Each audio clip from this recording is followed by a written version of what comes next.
Hello and welcome to DCP Live episode number 236.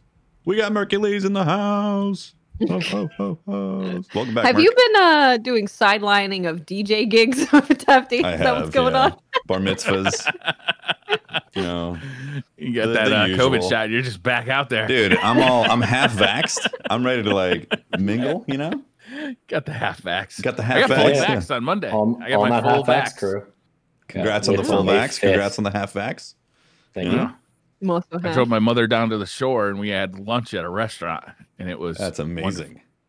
Yeah, seems like a time long ago. Yeah, right. How's everyone doing? You okay? Pretty good. Recovering. Yeah, I've been researching a lot of conspiracy theories, including the Tartarians. Have you guys heard about this? Not at all. Tartarians. I have no idea. Tartarians. They're the theory goes that they were a worldwide empire that was systematically demolished about 100 years ago. Just like Atlantis, but yeah, except only 100 years ago, right? Yeah. Oh, okay. And that, you know how like all of like American buildings were kind of in that Roman style, and then they stopped doing that. Now they build them more of like a brutalist style. It's just like boxes, like brick boxes and stuff for post offices. But 100 years ago, they were building like these beautiful Roman pillars and stuff like that, like most capitals. Well, yeah, that's because it was actually the Tartarians that built all that stuff, and they were systematically wiped out by the global world order, the new world order. Are those the reptilians? Yeah, I don't think so. I don't think it's related, but could be, maybe. But don't look it up, because it ends up it's filled with racist people. And, no kidding. As it always does. Always. So there's that. I basically explained as much as you need to know, frankly. Well, I'm feeling more enlightened thanks to episode number 236 of DCP Live. It's great. Yeah, we should make a conspiracy podcast. Yeah. Oh my God, we got to get Wilson on if we do that. No, it would just be it will be like how we deal with lore. We just generally sort of know what's going on. We're experts on lore, Watts. Yes, we're all experts. Yes, we're experts on lore. It'll be exactly like that. So it'll be a conspiracy podcast where we make new conspiracies, pretty much, because we'll just be like, we could just keep on generating new conspiracies, and then we completely forget about them. So the next episode is like, huh? What are you talking about? We don't know anything about that. Yeah. Also, speaking of podcasts, how is the Star Wars podcast, Merc? This is new, right? We literally were talking about this last time you were on the show, and now it's happening, right? And now it's a thing. Yeah. No, we decided to make our Patreon podcast into a Star Wars official podcast, because it had just been only about Star Wars anyways, because that tends to be what we want to talk about when we're given free range. So we came up with a format for it, and I made some really Bobo album cover art for it, which I'm actually really proud of, because I'm not an artist at all. So pretty happy with it. But yeah, first episode, we kind of just talked about what it was that we were going to do. And we're basically going to take either a movie or a season of a TV series, and we're going to break it down kind of the way we do the Destiny Sandbox. We're going to talk about what we like the most, what we like the least, any stuff that stood out to us, any trivia or something, because we both obsessively read about Star Wars. So we have a lot of weird off the cuff knowledge about it too. That's badass. So we got 2 episodes out, and we're supposed to only do 1 a month, and I couldn't even wait 2 weeks to do the second one. So we went ahead and did it. And that's great. Honestly, it's a blast. It's way less stressful. Amazing. When's the Jar Jar Binks episode, when you go all in, full on Jar Jar? We already discussed Jar Jar and his really? potency. Yeah, and only because he shows up in the Clone Wars, the animated series. Okay. And we were talking about how bad we feel for the voice actor and the actor who played him, because it's so unfortunate. But it was man, as an adult, when I was a kid and I watched the prequels, I actually was probably the target audience for that, right? Mm-hmm. And so it didn't bother me at all. And I didn't watch the prequels for a long time, and I watched them as an adult, and I was like, oh God, he is really bad. It is really terrible. And then I watched Clone Wars, and I was hoping that they did him a little bit better, and they didn't. He's still really the same character, and it's very unfortunate. So we actually kind of already got into that. So he's so you grew up with the episode 1, 2, and 3 then. That your introduction to Star Wars? No, my dad was a huge Star Wars fan. And he was in college, I think, when the first ones came out. And so we grew up with, I'm sure you guys probably remember, but the box set of 3 VHSs that was the gold trimmed box set. Mm-hmm. So I had that, and those are some the first movies that I remember watching. That was the unedited version of the first 3 movies before they went back and added a bunch of CG and stuff. Before he knew he was going to do the prequels, and he went back and like changed a bunch of stuff, which he claims was like, oh, we were practicing CGI for the prequels and stuff, which maybe they were, maybe they weren't, but that's what he claims they were doing. So I grew up on those. But you know, when I watched the prequels, I was really, really young. And so to me, it was like pod racing was the coolest thing I'd ever seen in my entire life. I loved Legos, and there were a ton of Lego Star Wars stuff that came out. So I was like in heaven. Yeah. And I didn't discover Reddit until I was already like well into adulthood. And I actually didn't realize that people hated the prequels until I found Reddit. Until Reddit. Realized, So I thought everybody loved them in the same way like myself and my friends did when we were little. But at the same time, I also hadn't watched them in like 10 years. I just had all these fond memories. Yeah. And I went back and watched them again recently, like beginning of quarantine.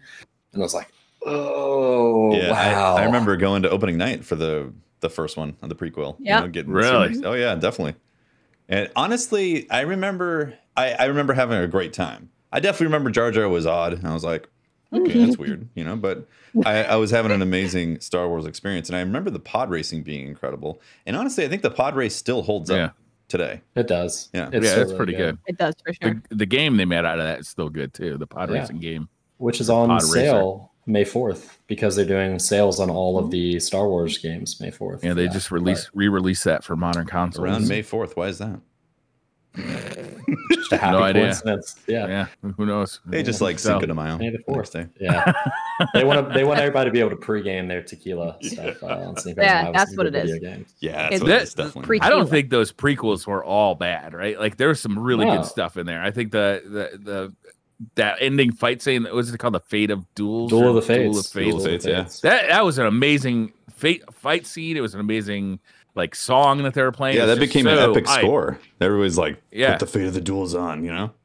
Well, if anyone and, like, actually seeing Yoda fight for the first time was like kind of fucking epic. But like there's some stuff that just stuck in my craw, and like it just is not left. Like the explanation for the Force being like midichlorians was just like, it was just so upsetting to like the mythology of the Jedi that like I can't even like reconcile it. Is this the beginning of the Tartarians? Possibly. Developers the Toydarians, yeah. Tartarians. So the Tartarians. If you actually ever do, and I know this isn't a Star Wars podcast, so I won't do it here because this happens to us all the time on our normal Destiny podcast where we just start talking about Star Wars and then 20 minutes goes by. That's why we made another podcast. But I'm just glad to talk about podcasts without Eric's being here, frankly. We're talking about Star Wars without Eric's being here. If you listen to Dave Filoni, who is the guy behind the Clone Wars and the guy behind the Mandalorian with Jon Favreau, listen to him talk about Duel of the Fates, and it shows just like the reason why he was basically handpicked by George Lucas to like carry on the Star Wars legacy after George Lucas started like scaling down his involvement, and then he kind of got shafted when Disney bought it, and Disney gave it to like J.J. Abrams and Rian Johnson, which we all know how that turned out. And now they've like kind of realized their mistake, and so they've given it a lot back to Dave Filoni. But listen to him talk about Duel of the Fates. He has like a 5-minute long talk where he discusses it, and it's incredible because I don't know that George Lucas actually intended all the stuff that Dave Filoni pulls out of it, but he gives like a whole new depth to it that is really, really impressive. You can see why he made Mandalorian, and Mandalorian was so good, and you can see why he made Clone Wars, and Clone Wars was so good, and Rebels too. Even though I'd love to see him get like charge of the Star Wars universe in a similar way to how they have given charge of the Marvel universe to Kevin Feige. Yeah. So that like there can be one creative director who clearly knows his stuff and like then move forward. I'd love to see something like that. They gave it to Jon Favreau, and Jon Favreau's second in command, because Jon Favreau was second in command of the Marvel universe to Kevin Feige. So Jon Favreau is now in charge of the Star Wars universe, and Dave Filoni is his second in command. And so Filoni is in charge of the new Ahsoka series that's coming out. He's in charge of the new Bad Batch series, which is coming out also on May the 4th. So Filoni is getting like scaled up, but his biggest issue, he actually came from Avatar: The Last Airbender. If any of you guys have watched that, he was an executive writer on that show. And so he got picked by George Lucas to head up the new animation division. But his issue was that he had no experience with live film, which is why Disney tapped Jon Favreau to come in over the top, because Jon Favreau obviously has a ton of experience in live film. So now that he's got some experience with the Mandalorian, they're cool giving him more power. And so he gets the Ahsoka live action series, which is going to be hopefully really big with Rosario Dawson and everything. So That's cool. I know a lot about I really like her episode of the Mandalorian. Yeah. It was amazing. If people wanted to hear you talk all about Star Wars and learn all the things, when do you do the podcast and when can they find it? We still got like 2 hours. I mean, we can keep talking about Star Wars. We just pivot. Technically, this was like a preview, right? Like or a taster of what's on those Star Wars podcasts. We're doing that thing where we put a podcast in a podcast to promote another podcast. Podcastception. That's what we're doing. I'm happy to do that. So we record on Thursday nights.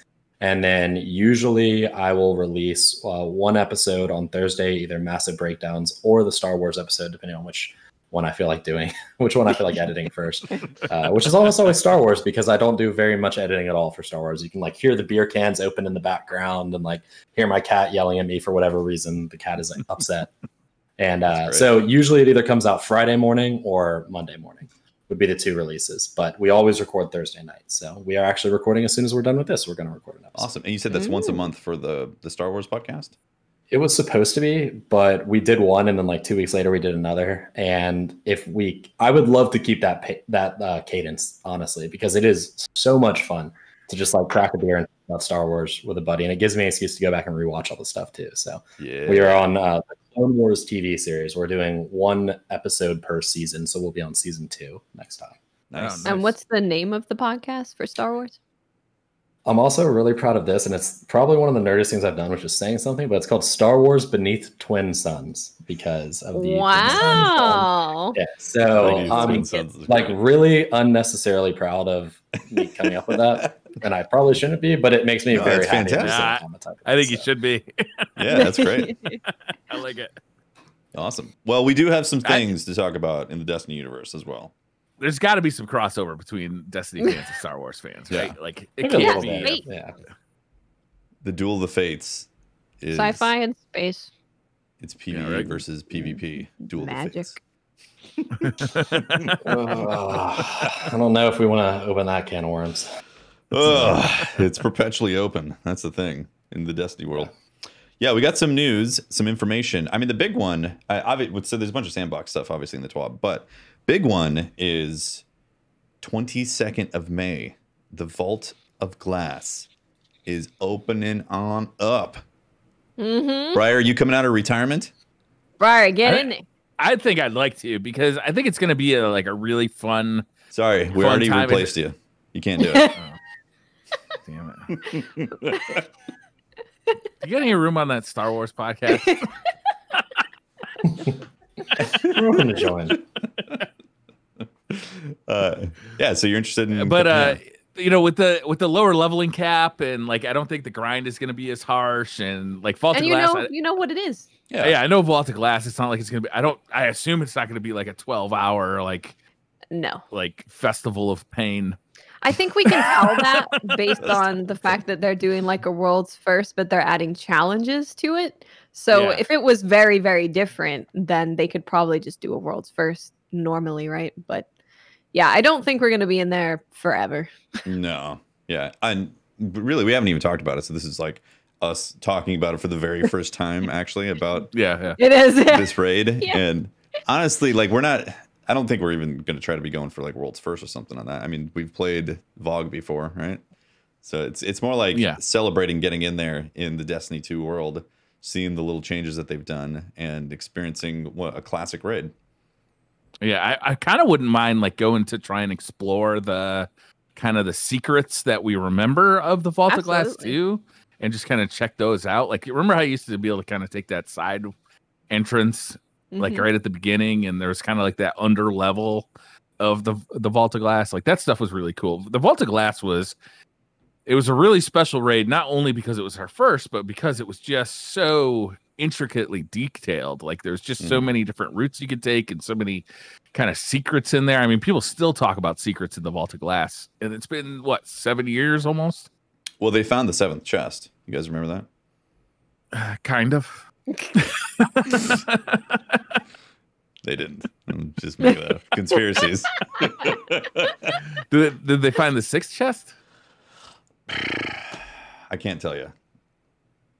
Someone's going to murder me if I tell you. So, okay. So they are doing a world's first race, which is great, and they're going to have a contest mode. Yes. For the first 24 hours, which I think is also great. They say you'll need to be 1300 power to be at the cap for all the encounters.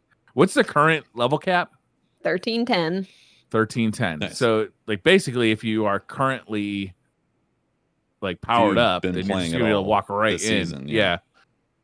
Which is, for me, very encouraging, because like that's what's kind of kept me off of doing the first day raids. It's just not only the 12 hours that you have to sit there for to do the raid, but also the 60 hours that you have to spend to get raid ready right before that. Yeah. So I'm actually pretty excited about that.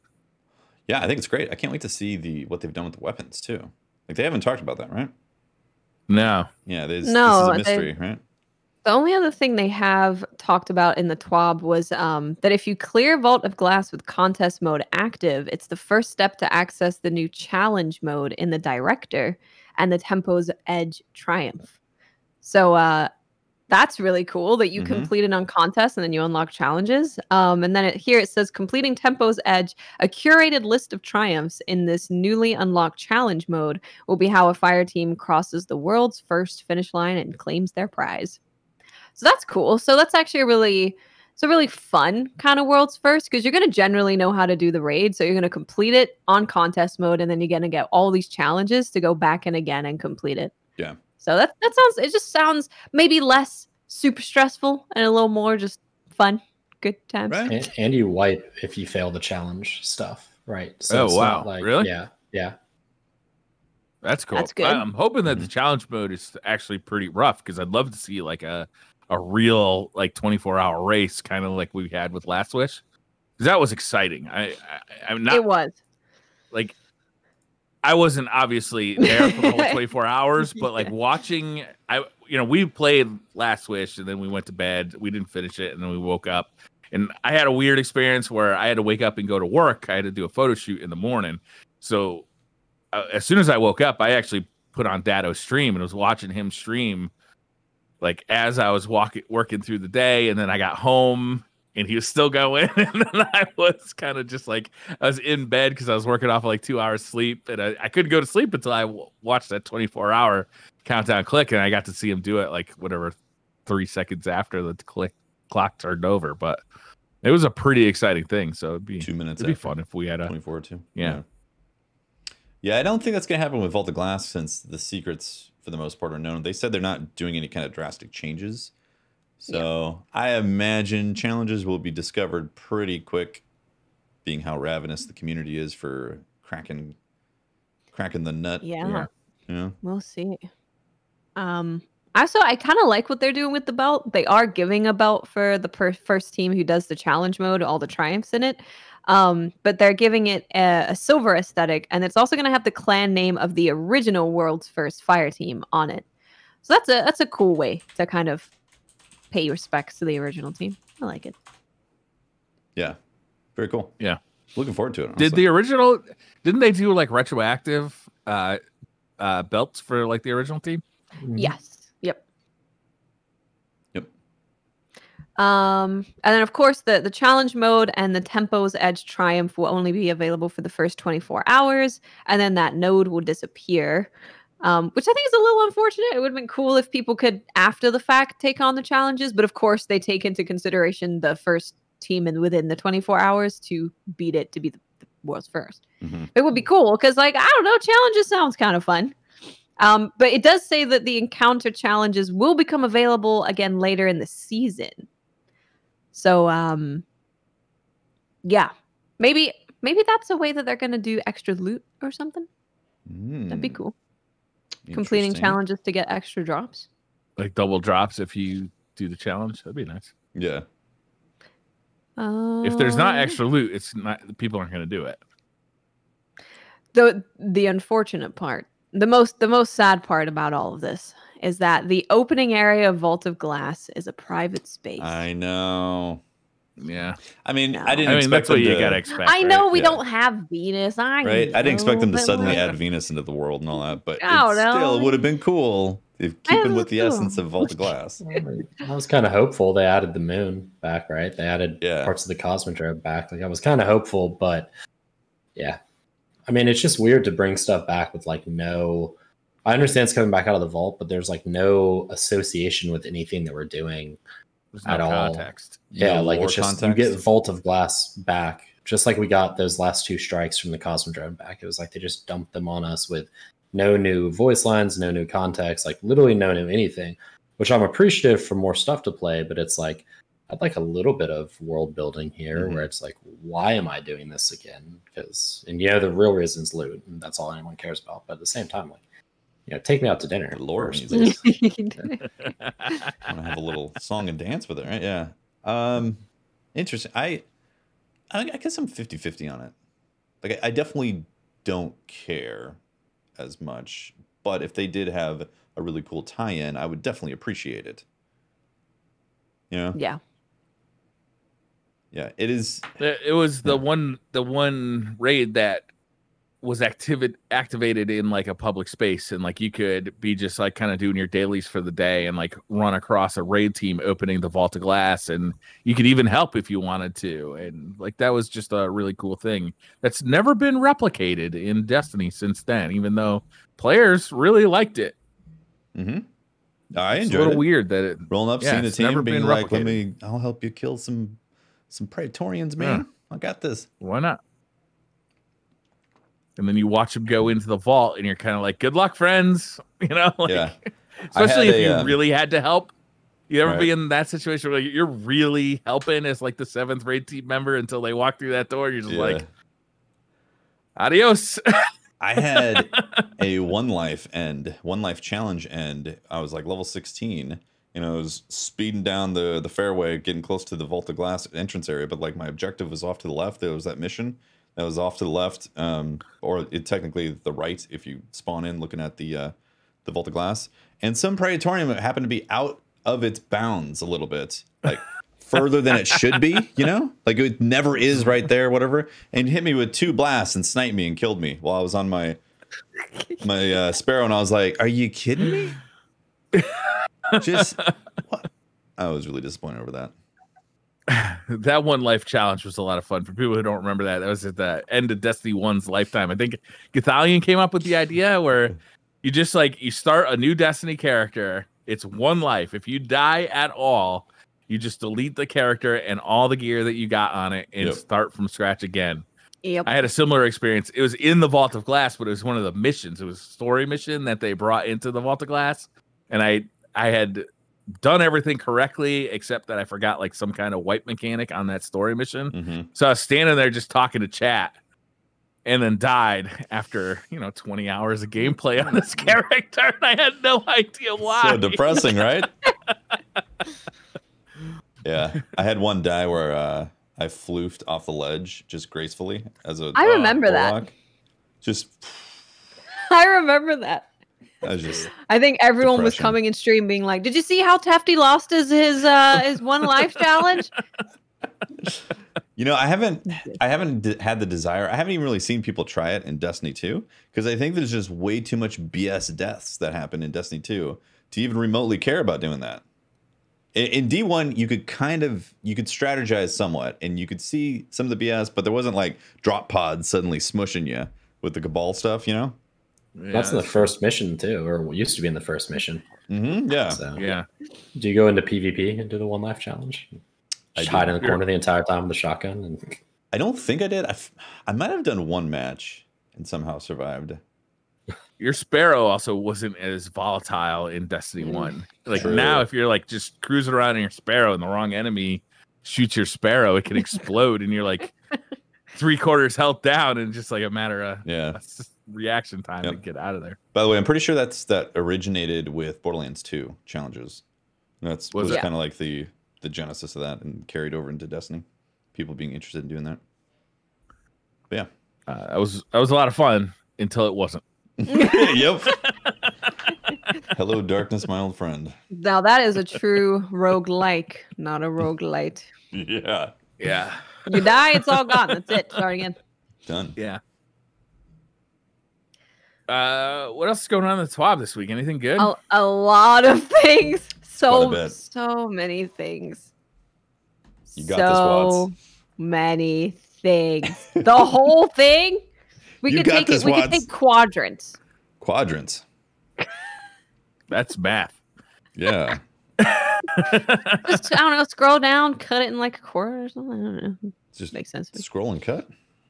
I'm loading up right now. I can start. Yeah, I can definitely start off with. So we have linear VOOP rifles, is what they're calling this. A few weeks ago, we talked about upcoming changes we're making to the sandbox. We started by looking at a few weapon types that were a little hot. So we're talking to the weapons feature lead, Chris Proctor, again, with goals and ideas of what else they have planned. So first, they're sharing how they think about weapon roles with heavy weapons in particular. We intend each weapon to excel in one or two areas, making them optimal choices in particular situations based on target type or engagement distance. For heavy weapons, this is how we intend the weapons to fill the roles of add clear, single target damage, and burst damage. So they do a little explanation of roles, which I think are really self-explanatory, but add clear, it freaking clears adds. Single target, it does damage burst to damage. a single target. Oh, single target. And then burst damage is to burst a target with. It's like Can you bars. explain single target damage again? There's the single thing, and you damage it. Single target. Yeah. Amazing. Which single target and burst damage is really the same. They're just it's not though. It's not. So single target damage is supposed to be given an unlimited amount of time or enough time to burn through your like inventory of like your reserves is what single target damage would be. So if you had like a 20-second boss DPS phase, single target damage is more important than burst damage. Burst damage is really important for like champion kills, A-tracks or champions where you have like a short window of time to do a significant amount of damage, right? So you gotta think out of like add clear window. Primary weapons, single target damage is heavy weapons, and then burst damage is like special weapons, right? Like that's how it differentiates. But then within each of those roles, they have heavy weapons that are good for burst damage, heavy weapons that are good for add clear. Like that's how they create variety. Otherwise, you would always use primaries against red bars, always use special against yellow bars. So that's kind of the way they do that right there. Interesting. And they go into that a little bit of how weapons map to these different roles. So sword, ammo efficient, add clear, single target sustained damage, secondary burst damage at the cost of being next to a dangerous target. Rocket launcher, burst damage, secondary, add clear. Machine gun, ammo efficient, add clear, secondary, single target sustained damage. They also said that we expect to adjust machine guns in a future season because they're not currently hitting their target of this role. Linear fusion rifles, single target sustained damage where the target has a handy crit spot, secondary burst damage. Drum grenade launchers, burst add clear, secondary single target damage. And exotic snipers, single target sustained damage where the target has a handy crit spot. Handy crit spots. Handy crit spots. Yeah, because there's some where you're like, I can't freaking shoot that goddamn handy. I don't like when people get handsy on my crit spot. You don't? No. That was Briar's nickname in high school. Handy crit spot. Crit spot. Handy crit spot. And then they do a few examples of how we've used heavy weapons in playtests of high difficulty content or when we've played GMs. Linear fusion rifles, burning down champions, boss damage where the boss has a crit spot or with divinity. Now I'm just going to keep saying handy crit spot over and over again. Spot. I can't. Rocket launcher, burst damage against champions or bosses, particularly with lasting impression, clearing clumped up waves of tough adds. Machine gun, breaking matching shields and GMs where our other weapons can't do the trick. Using a machine gun instead of a primary weapon in a heavy ammo-rich situation where your primary and special weapons are not rapid fire. So their balanced philosophy. Here we go. There are two approaches we take to making balance changes. Big swings. Make a big change that we believe will immediately encourage new player behavior. Most useful when we need to nerf or buff something hard enough that everyone can tell it's happened, with the expectation that we may need to dial the tuning in at a later release. Example, the 120 hand cannons. It's the community's favorite. Everyone loves that. Reddit loves heavy-handed changes, right? I mean, it's the one thing where you do it and everyone's like, "Oh yeah, that's different." I think the game needs big swings, right? It's like you got to do it, big right? Swings can be fun, especially a game that's like 7 years old. It's like you got to take some big swings, change it up. Even though, like, yeah, they even acknowledge it that you might have to tune it again very soon after you do it, based on player behavior. But you got to do it to keep the meta fresh. You got to do it to keep the game fresh. Yeah. League of Legends actually did something exactly like this recently, because there was Briar Rabbit's favorite role, which is the jungle. Briar loves the jungle. I just like to say jungle. Welcome to the jungle, baby. No one wants jungling. No one wants to play that role, so they did massive buffs to champions that don't normally go in the jungle to get people to play that role. And basically, all those changes got nerfed pretty quickly after they came out. But it's just this big thing to be like, hey, there's something different. Go do the different thing to get people kind of experimenting, and then you can rein it in. Yeah. And then, of course, we have incremental changes. Take something that we feel isn't far from where it needs to be and nudge it a little bit at a time. Most useful when we don't want to overcorrect and make something overpowered, or when we don't want to make a change with huge test wake and would prefer smaller, safer changes. The example they give is the precision auto rifle change outlined below, which we're not there yet, of course, or the Season of Arrival's high impact pulse rifle change. So I feel like the stasis changes were more incremental. Yeah, definitely. They probably didn't need to be. They probably need to be a big change. They needed a big sweep as opposed to little push. Yeah, it might have actually been a good idea to do the big sweep and then buff up. Big sweeps are better when you don't do balance patches like once every 4 months. It's not fun to have a big sweep and then have to live in the wake of that change, like the 120 meta, for an entire season and potentially, 2 seasons. Because even with the nerf that they're getting, it's not going to be a huge nerf, right? It'll promote a little bit of variety, but it's not like 120s are going to suck going forward. They're not. They're still going to be one of the strongest primaries. There'll just be more competition because their range won't be so ridiculous. But it's like every once in a while, sometimes it's better to just buff things up a little bit until people notice, as opposed to taking the buff hammer to things and then making us live with it for upwards of 6 months. True. I got a question for you, Mark. Like, we currently live in a world where Bungie is very communicative about the changes they're going to make before they change them.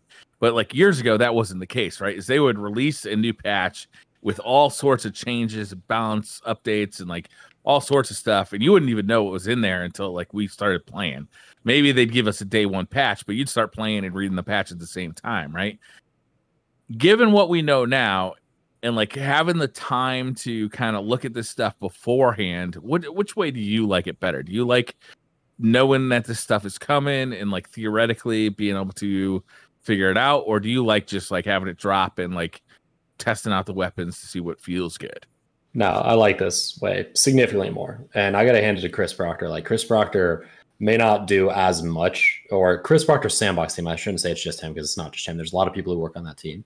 But his team, the way he runs it is making a lot of the right decisions, right? Like, most of my disagreements that I have with them are them either not doing enough or them doing too much, but it's almost always in the right direction, which I appreciate, because in the previous Sandbox iterations that we had, sometimes like the changes would just be like, what? Like, that literally doesn't make any sense at all.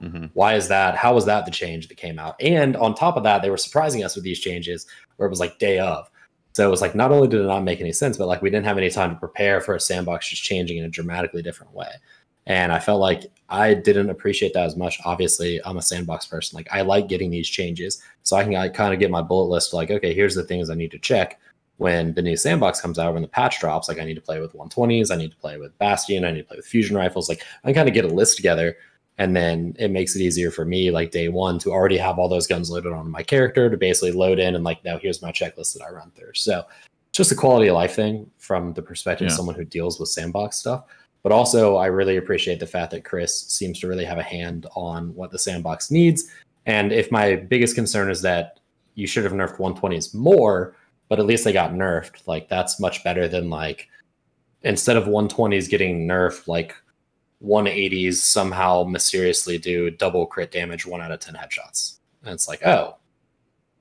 Is that a bug, or did you mean to do that? Yeah, I'm not entirely sure why this is happening or what this does or how it helps the sandbox. But okay, I guess this is something we have to deal with now. So. Yes. Yeah. What else we got? So they had a small note on fall off distance. I assume that's going to be relevant as we go down more. Mm-hmm.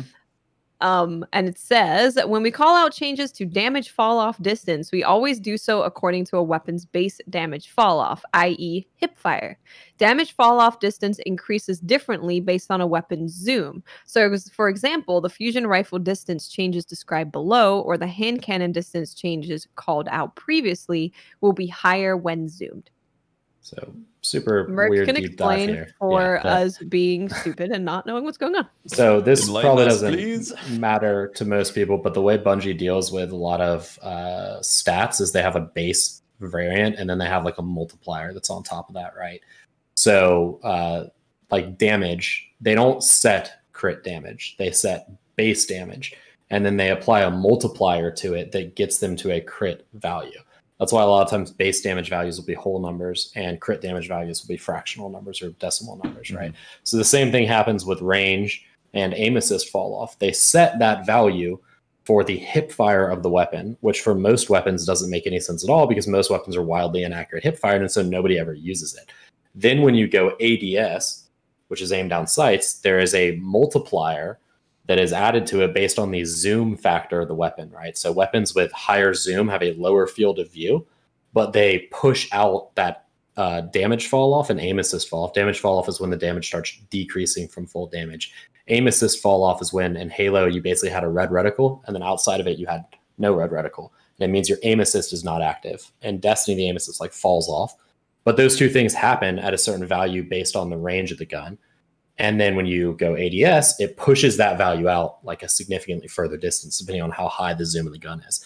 So that's why you'll see sometimes people will be like, you want a high zoom scope on this gun, like auto rifles and SMGs and fusion rifles. If you can get a high zoom scope on it, then you can dramatically increase your damage fall off distance way higher than any other gun that's in, you know, the archetype or in the class.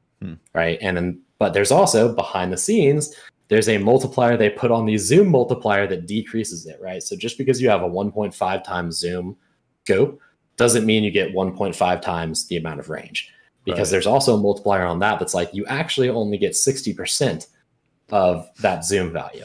So you get like 1.3 times, which is wildly annoying and incredibly frustrating to deal with. But basically, that is the way it works, right? So all these changes they always talk about, they talk about their base values. So if they say that it's a 2 meter increase, that's hip fire. If you have a 1.5 times scope, then think about 2 meters times 1.5. And it's not going to give you the exact value because there's a behind the scenes multiplier, but it will give you a close enough value, right? So it'd actually be more like 3 meters when you're ADS. So that's, yeah.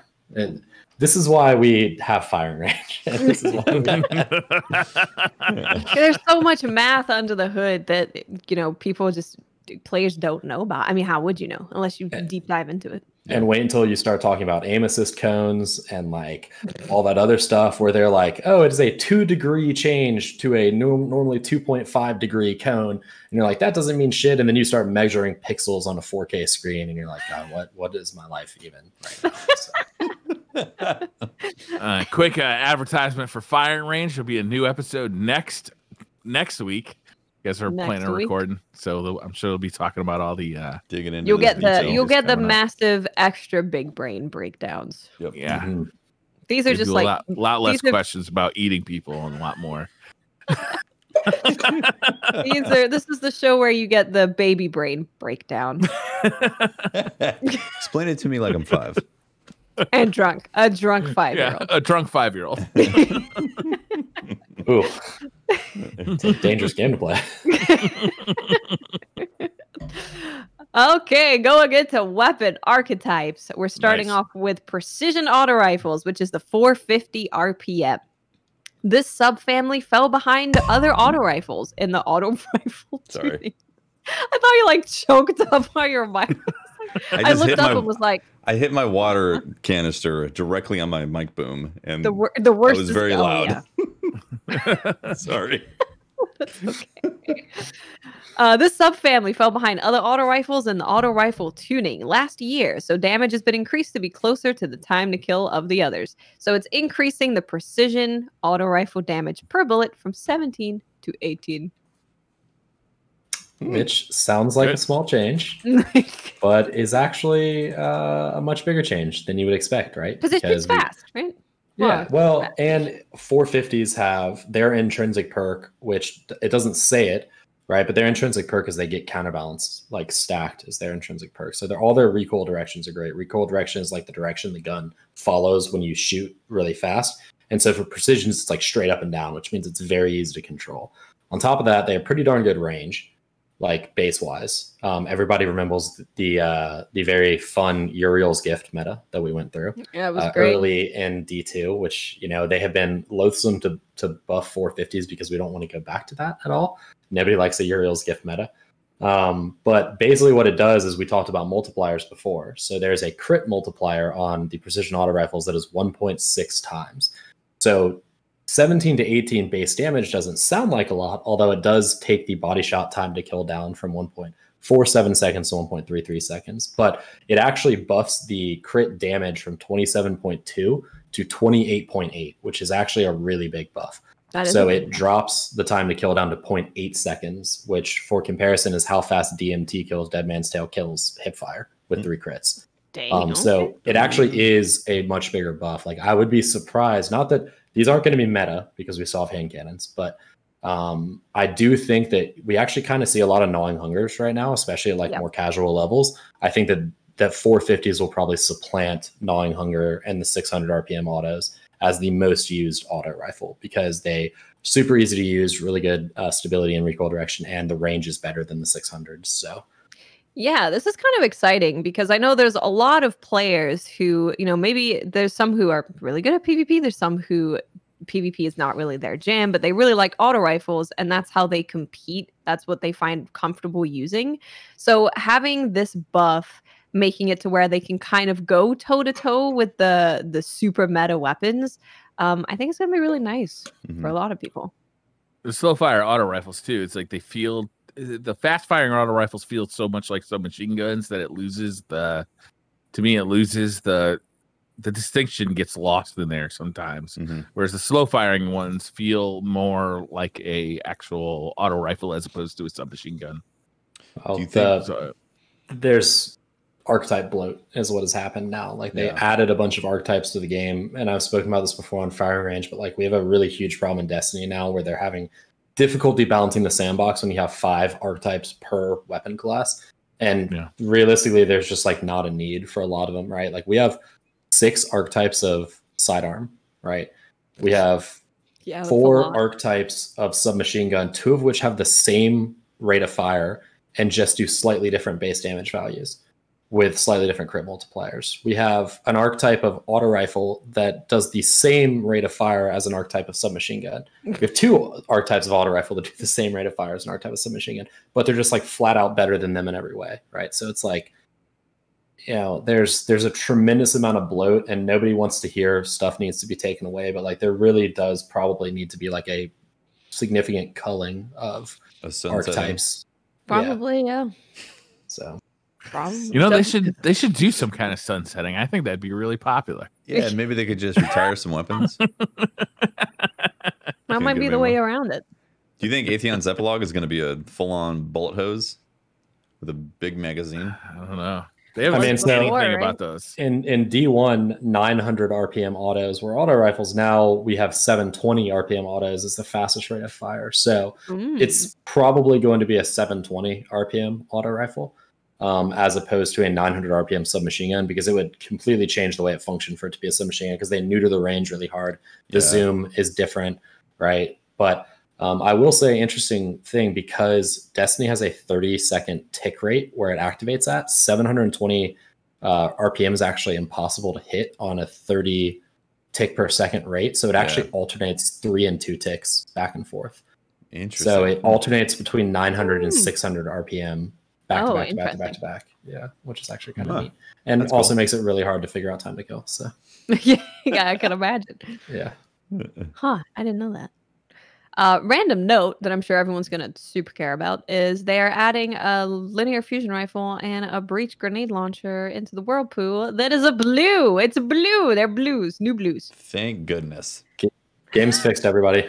I was so concerned about that. Maps. We just needed 2 more blue weapons to drop at the end of PvP games. Why would they do this? Why do you think? I guess it's more variety for new players, like getting blues. It's just more variety for them would be my guess. I see no other reason. Okay. Linear fusion rifles. Here we go. I'm not going to read all of the stuff because they're like, oh, it's unpopular in PvE. They are increasing precision damage by 15% and increasing reserve ammo by 20%. Okay. Cool. How we feel? Better. Yeah. They're still like, there's a lot of better options. There's a lot better options out there for heavy weapons. I think they need to do significantly more damage to sniper rifles. Otherwise, why would you bother? Yeah. Because the charge up. Yeah. You have to charge it. Yeah. There's just so many negatives right now to using a linear fusion versus having a tailored loadout that. Yeah.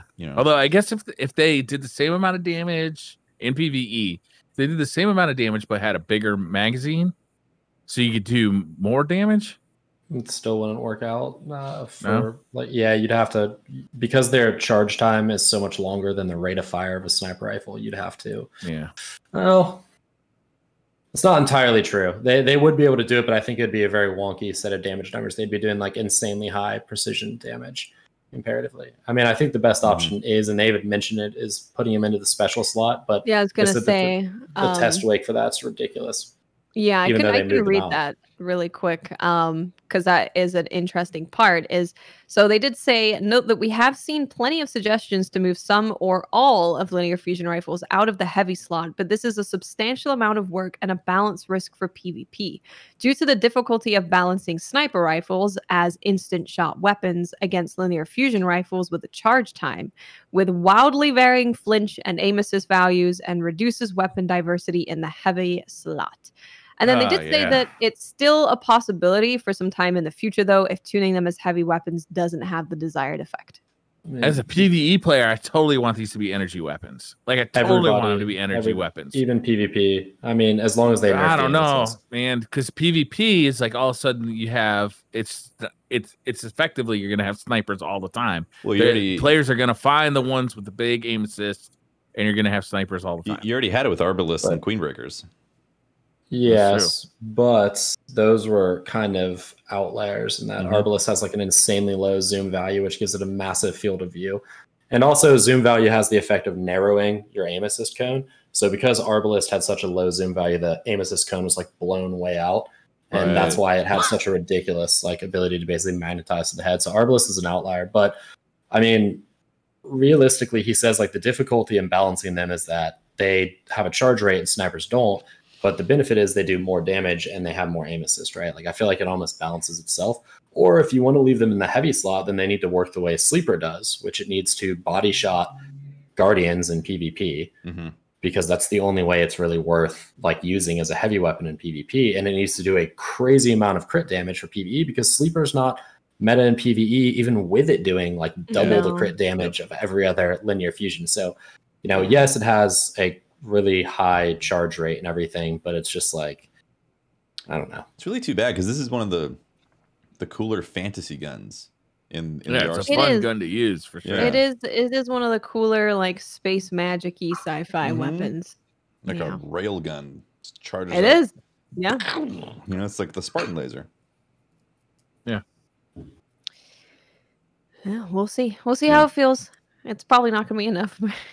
Yeah. Fusion rifles. So the recent buff to fusion rifles range had the side effect of making the best subfamily for PvP, the high impact, even better. So they're bringing up some low range stat fusion rifles. So increased damage fall off start distance for fusion rifles, No effect on 100 range stat, plus 2 meters on 0 range stat. Over to Mercules to explain in baby brain. I don't know how well I can even baby brain this one. So it's like basically what they've done is there's like a start distance for where your damage and fall off starts, and then there's an end distance for where it basically caps out. It's like, this is the lowest damage you'll ever do, and outside of this value, you're just always going to do that much damage, right? And what they've done is they've shifted up that like start distance. So it used to be for fusion rifles, I think the damage fall off start for the lowest range fusion rifle in the game was like 10 meters, which is horrible because that's like shotgun. That's a little bit outside of Felwinter's. And so basically they've pushed that up to 12 meters. And then the furthest away your fusion could start dropping off damage was like 14 or 15 meters or something, and that's staying the same. So basically what they've done is every point of range that you get now gives you less of a jump, but you start at a higher level. Mm-hmm.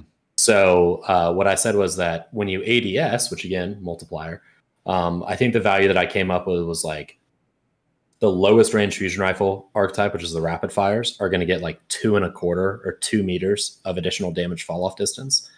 And the highest, the Glacioclasm, which is actually the most popular and the best fusion rifle, also gets like 3/4 of a meter. So it's like, you're just basically like, I would much rather use Glacioclasm with an additional 3/4 of a meter than I would use Cartesian Coordinate with 2 meters additional, because the problem isn't the damage fall off for rapid fire fusions. It's that they do shit damage and they have to hit 6 bolts to kill. And unless you're a master, that bolt spread at 15 meters is so wide, you're not hitting 6 bolts on a moving target. So it's like, that's great that my 4 bolts that hit are now going to do full damage. It's still not going to kill them. So it's still entirely useless. Like, they either need to be way more consistent up close so they can counter shotguns, or they need to do something where they tighten the bolt spread up. Because otherwise, I could be wrong, but I don't think that this is going to have a ton of effect on fusion rifle variety. Interesting. You are muted, Watson. I think you're... I'm muted. How did that happen? I didn't press that. Next, we're going into perks, which is very exciting. Starting out with Subsistence. When we made this perk, we were experimenting with unusual downsides for powerful perks, but ultimately decided that reducing reserves wasn't an interesting trade-off. We also wanted to be able to put the perk on special and heavy weapons, where reducing reserves would feel terrible. Yes, it would. Mm-hmm. Imagine reducing your machine gun. Right. Some machine guns were granting a much smaller magazine fraction than auto rifles, so we fixed that at the same time. So Subsistence is no longer reducing reserve ammunition at all. Submachine guns now receive the same ammo fraction per takedown that auto rifles do. Was 10% like most weapons, now 17%, same as auto rifles. Okay. That one's self-explanatory, right? Yeah. I think so. Yeah, for sure. Yeah, everyone's like, yeah, I understand. Yeah. 70%. I understand percentages. I don't know. This perk might be kind of interesting. Substance might be kind of fun. Yeah. High impact reserves and under pressure.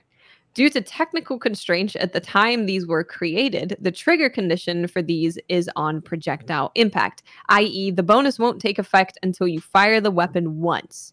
But we have more flexibility in perked activators now, so these are now active as long as their conditions are met. Okay. So, spoiler, this makes fusion rifles that have this much, much better. This has always been a combination that I recommended, but it did suck that you had to basically fire a shot to activate it. Mm-hmm. It didn't matter a ton in PvP because it was still active. The uptime was still significant, but now the uptime is like double because you don't have to fire that first shot. So you spawn in, and you immediately have under pressure, right? Or I mean, and high impact reserves. Yeah, you have both. So on like Glacioclasm, it can buff the damage, especially if you have liquid coils. You can be doing like 50 or 51 per bolt, which carries that 4-bolt kill out way further than it would normally. So you can basically bypass like the normal range cap on these guns by buffing the damage by 2 to 3 points per bolt and carry the 4-bolt kill distance like well into the 20s, right? Like everybody bitches about Bastion. Bastion actually has like a shit kill range. It's like 16 meters right now. Glacioclasm can easily be in the mid 20s. So, you know, if you think you hate Bastion now, just wait until Yeah, until people discover fusions. Every time I always see, like, oh, what should I get on a fusion rifle? It's always these perks, and this is just making those perks way better on the fusions. So I expect very much anger to happen. I wonder if I have a Glacioclasm. Right, whenever stuff like this happens, you immediately go. Everyone's going on dipping like. I have like 6 of them, and none of them were this roll, which is what I always wanted. And I never got this roll on any of them, so I'm using like a shit tier one. I was always hunting for that roll too. Let's see. Now we're all just checking dim. Everyone look at their rolls. I have under pressure high impact reserves. There you go. There you go. And if you have, at you. Chambered compensator and liquid coils, or champion compensator and particle repeater, then you're like, that's the god roll right there. No, I have accelerated coils or enhanced battery, and then extended barrel or full bore. Do not use accelerated coils because that. No, I'm although not. It doesn't hurt impact as much anymore. I think it only knocks it down by 1, so it's not too terrible. But yeah, I still wouldn't use it. Yeah, I think my best one was surplus and high impact. And I do have particle repeater and polygon rifle, full bore, projection fuse. That's not bad. Not bad. That's very good. But it's not the roll. Better than mine. I'm using a garbage roll, and I got 3,000 kills on it this season. So it's nice. Yeah. Cool. It's going to be an exciting time. This first thing I'm going to do is new season comes. I'm going to whip out the Glacioclasm. And it pairs with Dead Man's Tail very, very well. If you really want to make people upset, use Dead Man's Tail and Glacioclasm. That sounds like a plan. There you go. Next up, we have Unrelenting. This was hard to trigger in difficult content, and the health awarded was hard to perceive. Now easier to trigger in PvE, immediate trigger on majors, and heals 20% more. Cool. That's interesting. Yeah. It's a boost. Because I feel like with a perk like that, where it's something that heals you, you're going to want that more so in difficult content than easy content, because you don't need to be healed in the easy content, right? Yeah. So having something that triggers healing in difficult stuff would be very, very nice. Next, we have Sympathetic Arsenal. Isn't appealing enough for many players as it is. Not sympathetic enough. But is useful in niche situations. So we decided on a small buff to sweeten it a little. So it now grants plus 20 reload in addition to its primary effect. Okay. I mean, sure. Sure. Yeah. 20 reload, sure. Dragonfly. It always bugged us that Dragonfly wouldn't proc on every enemy you could finish with a precision hit. Now works on heavy shanks and servitors and occurs even faster than after Season of the Chosen fix. That's cool. Okay. I do like explosions. Yeah. I do too. Explosions in Destiny are very fun explosions. I like that they're reducing the delay too. So it happens quicker. Yes. Absolutely. Yeah. Next, we have Hipfire Grip. We're being careful not to overbuff this, since when Hipfire is too effective, it changes the game significantly. So we're just bumping this a bit more over the Season of Arrival's buff to make it a more useful option. This is where we're going to need Merc to just straight up just explain what... There's fractions, there's decibels, there's mathematicians, wizards, there's all... Yeah, so basically there's 2 cones that come out of the end of every gun, and one of those cones is like, if there was 0 aim assist at all, your bullet will fire within this like little circle, right? And like that's the accuracy cone. And snipers, for example, have a very small accuracy cone. Like a sniper is basically never inaccurate, right? But like an auto rifle has a very big accuracy cone. And so when you fire an auto rifle, if there were no aim assist, the bullet would like go in a random pattern within inside that circle, right? But then there's a second cone called the aim assist cone. And what the aim assist cone does is if there's a target within that cone, it basically like magnetizes the bullets towards that target, especially on, actually mouse and keyboard has a shit ton of bullet magnetism, which a lot of people don't realize in this game. Mouse and keyboard has a ton of aim assist. They just don't get stickiness. Yep. But for controllers too, you have a second cone, and as long as you put the target within that cone, it basically will magnetize the bullets. And it doesn't magnetize them with 100% hit rate. It just like magnetizes them towards the target, right? So you're still rewarded for being more accurate as opposed to less accurate. But those cones, what they actually do is they actually decrease in size as you sustain fire on controller, and then they eventually vanish, right? So if you fire too many shots, you start to lose your aim assist. It like degrades down, and then it vanishes on controller, not on mouse and keyboard.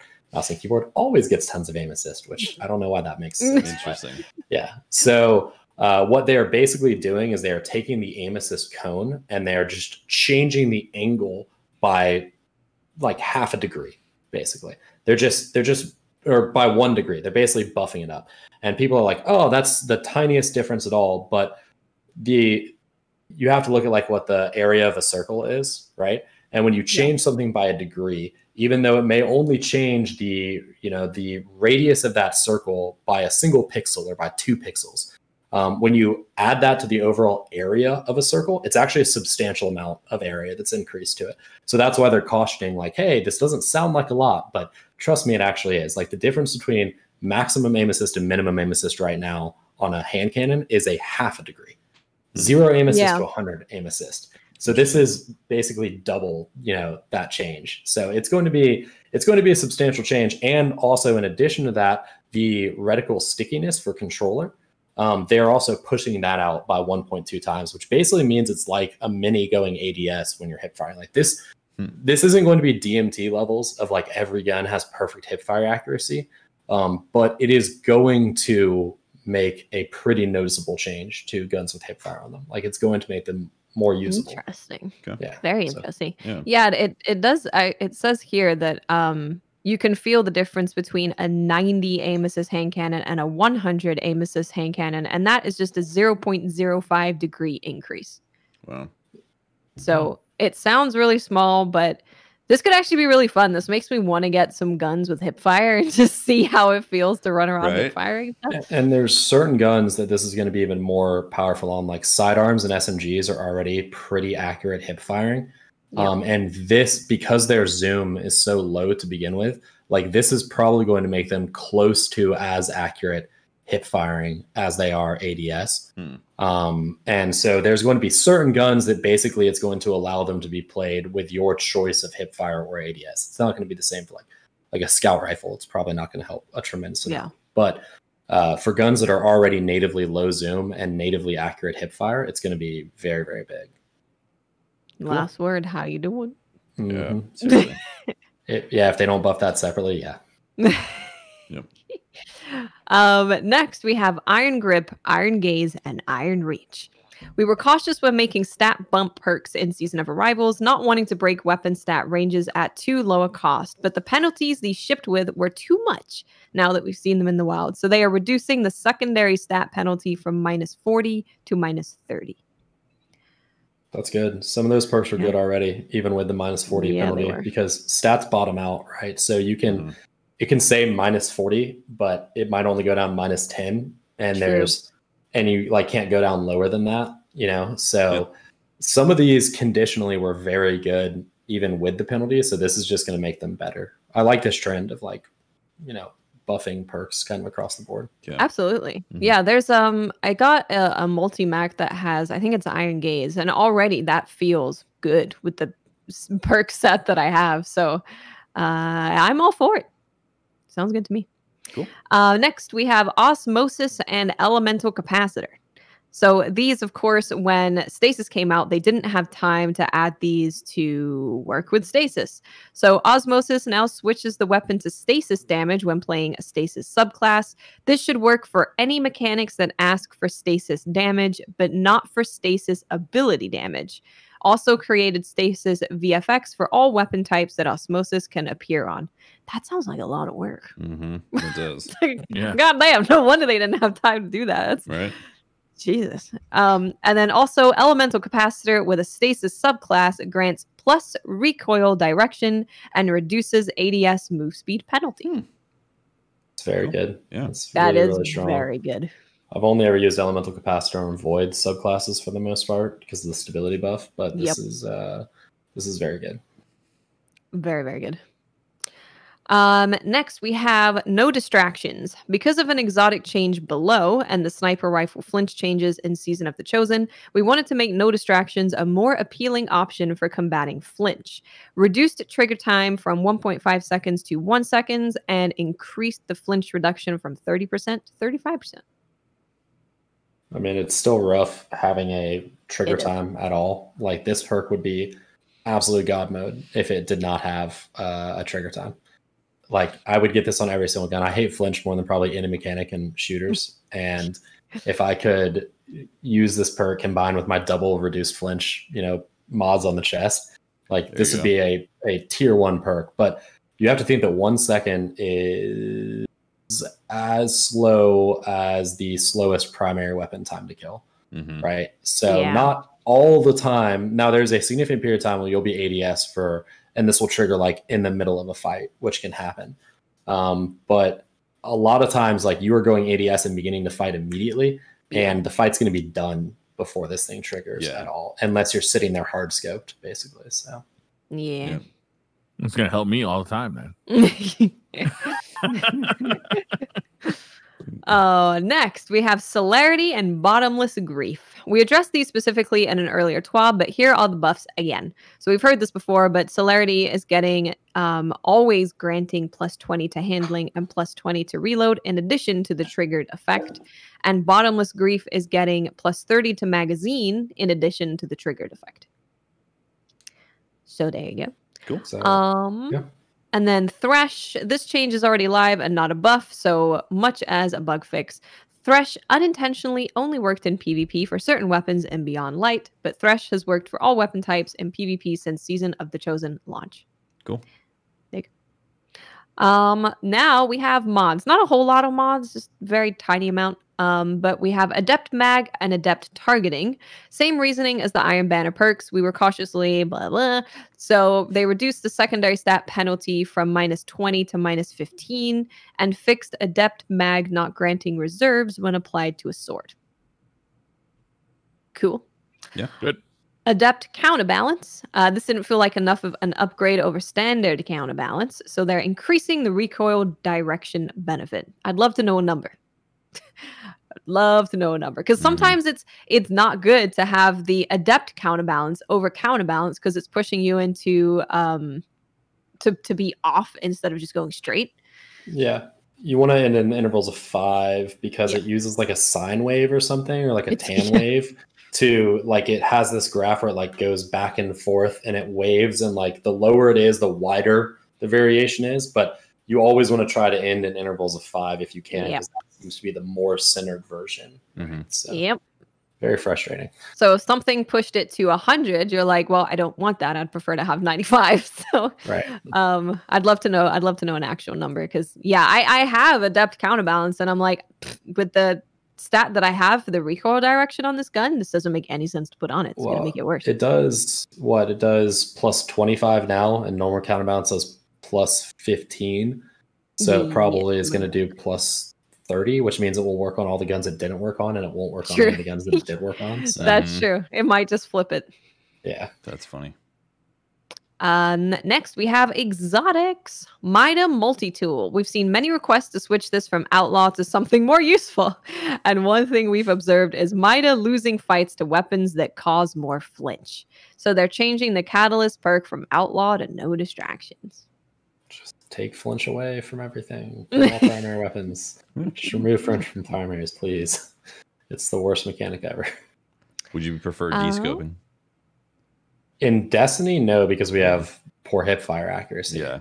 But I would prefer literally like the Apex thing where weapons cause visual flinch, but very little actual reticle jump, right? So you shake the screen and you do a bunch of red and flashes and stuff like that, but you don't actually move their reticle at all.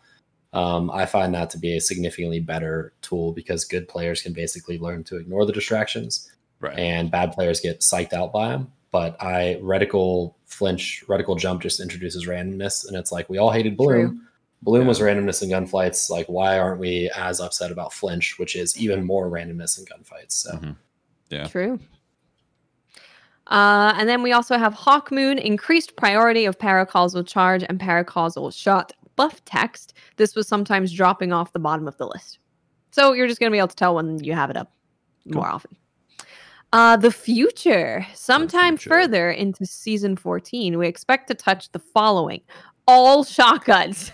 We don't expect the change to the 2 dominant shotguns, replacing quick draw with surplus and nerfing quick draw to really move the needle on shotgun usage overall in PvP.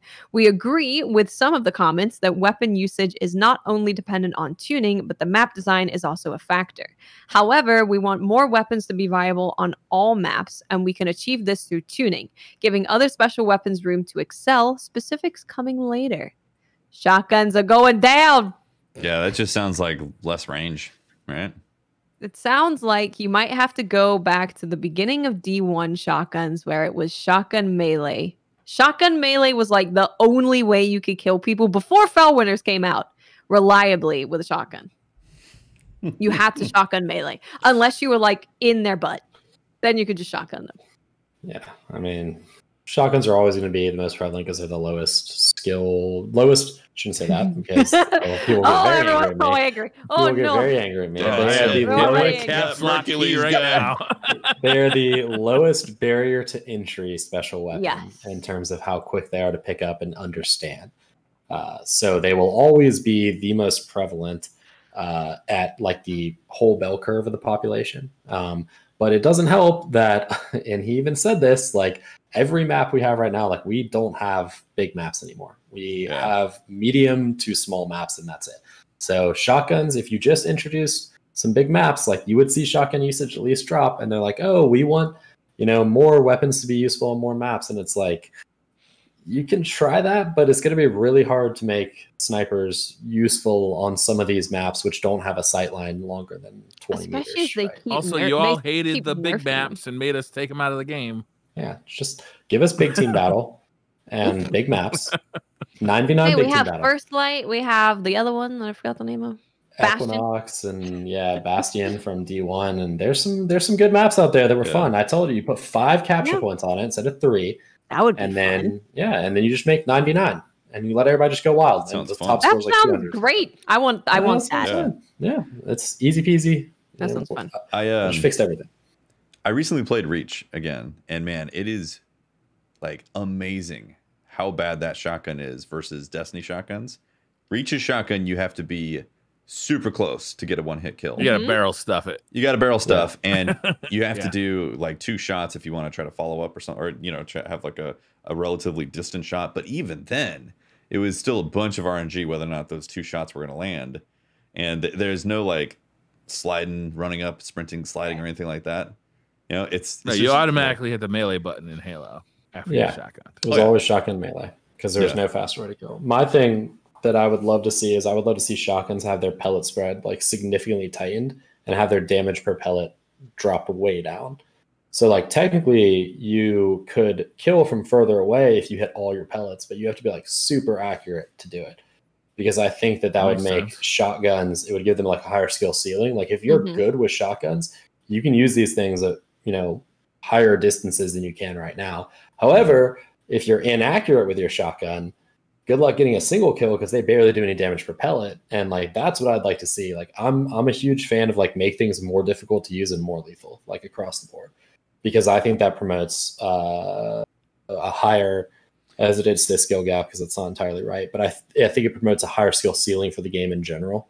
And it allows people to expand their skill set a lot more than right now, where it's like, is someone in front of you within 9 meters? Pull the trigger and kill them now with Fellwinter's Lie, which is pretty much what it is. True.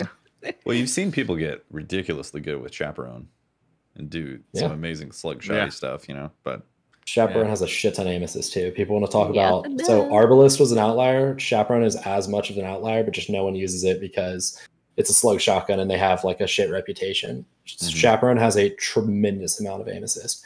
You can be very not on their head and get a kill with it. So give it a shot. Yeah. Hey, at least it has almost 0 in air accuracy. You shoot that thing in the air, it's just like, what's happening? Honestly, Duality is actually really strong too. I'm surprised more people haven't picked it up. Duality is very good. Yeah. I used it before the buff, and I was like, it just feels like a worse regular shotgun and a worse slug shotgun. And then they buffed it, and I was like, this is actually kind of fun. Mm-hmm. Yeah, kind of fun. So besides shotguns, we have Dead Man's Tale, a little bit of a note. With the upcoming nerf to 120 hand cannon range, we expect to see a surge in Dead Man's Tale usage, which is already high.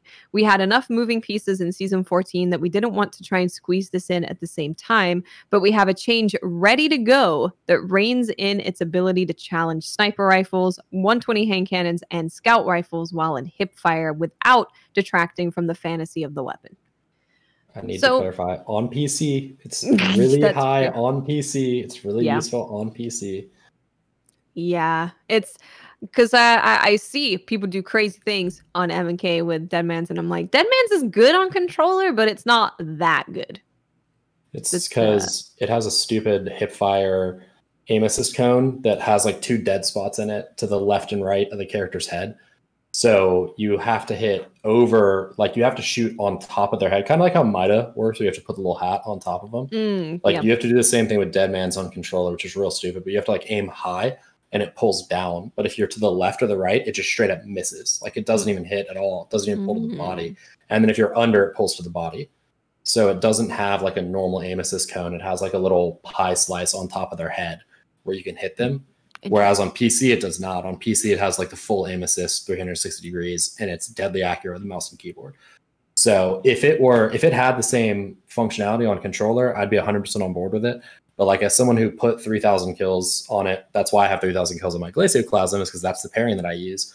But like the aim assist on controller is so wonked out when you're hip firing that it just does not have the same strength that it does on mouse and keyboard. That's interesting. Well, they have a change ready to go, which is, it's nice to know that they have a thing already set up. They've already thought about it. It's already been tested. If it ends up being too crazy, they can just slip that in. So that's nice. I do like to know that. And then they also said about fusion rifles. As with our other changes, we don't want to bump these too much too fast, so we will follow up if needed. That is about it for the TWAB, besides some very awesome art. And of course, movie of the week. There's some like hot fixes and stuff and Bungie rewards, but nothing too crazy. Yeah. There's a lot though for the TWAB. Yeah. It was pretty juicy. A lot of changes. Yeah. That was a hot thwobbing TWAB. It was. What's your predictions, Mercules? Post change? I think we will see a slightly more varied meta. I don't think it's going to dramatically shake things up. I think DMT usage is going to go up until they patch it up, especially on PC. I think Fusion and Bastion usage, even with the Bastion nerf that's coming, I think it'll probably be like a little bit net negative with the Fusion buff. So I think Fusion and Bastion usage will go up slightly. I think people are going to find out real quick how easy it is to get around not having quick draw on shotguns. And they're going to run into basically no issues with it. And, shotgun dexterity mods exist for a reason. And so do exotics like, Ophidians. So people are going to find out. And Surplus is honestly still pretty good. So they're going to find out real quick that quick draw didn't do as much as that. There are other ways to do as much as quick draw did for them. So shotguns are still going to be high. Someone pointed out to me, I think he's actually in chat, I think Pete pointed out to me on Twitter that like 140 hand cannons might have actually been the biggest winners on this, because the biggest difference between them and the 120s was that the 120s could just outrange the heck out of them. But with that range nerf being, bringing them in a little bit, the 140s have like a pretty decently better time to kill. More forgiving. So and stat wise, they just are like better across the board on like almost everything. So, they might actually be the biggest winners on that. So, I'm expecting slightly more variety than what we have right now, but probably the top 10 in weapons isn't going to be shaken up a bunch, except for I think you'll see Gnawing Hunger drop out and probably Shadow Price move in. Interesting. Yeah. Yeah, Shadow Price. That's a thing. Yeah. I'm kind of looking forward to seeing more Shadow Prices. Just because, Shadow Price, I like the way it sounds. I like the way it handles. It's a very good feeling gun, but it just doesn't do anything. I'm just shooting it, and I'm like, I'm trying, man. I'm trying so hard. Yeah. Cool. Well, I'm glad things are changing. Glad the meta's getting at least shifted a bit. at the very least. It's moving in the right direction. Yeah. Might not be big, but it's in the right direction. So sometimes little changes are the way to do it.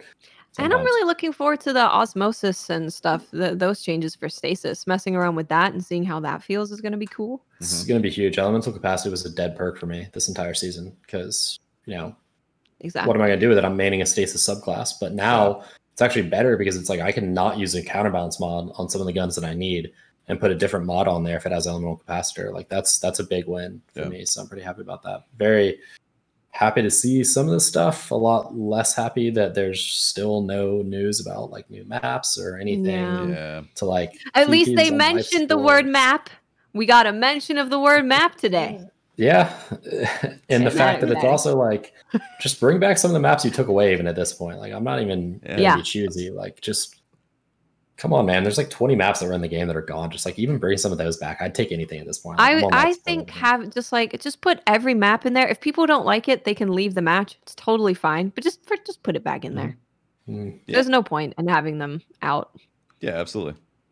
When Citadel would show up, I'd just leave. I had no problem. Same. It's like I got to the point where I was like, Citadel, I'm leaving. Bye. Yeah, I'd play it once. I'd be like, all right, my allotment for the day has been filled. Now I'm leaving that map every time it shows up.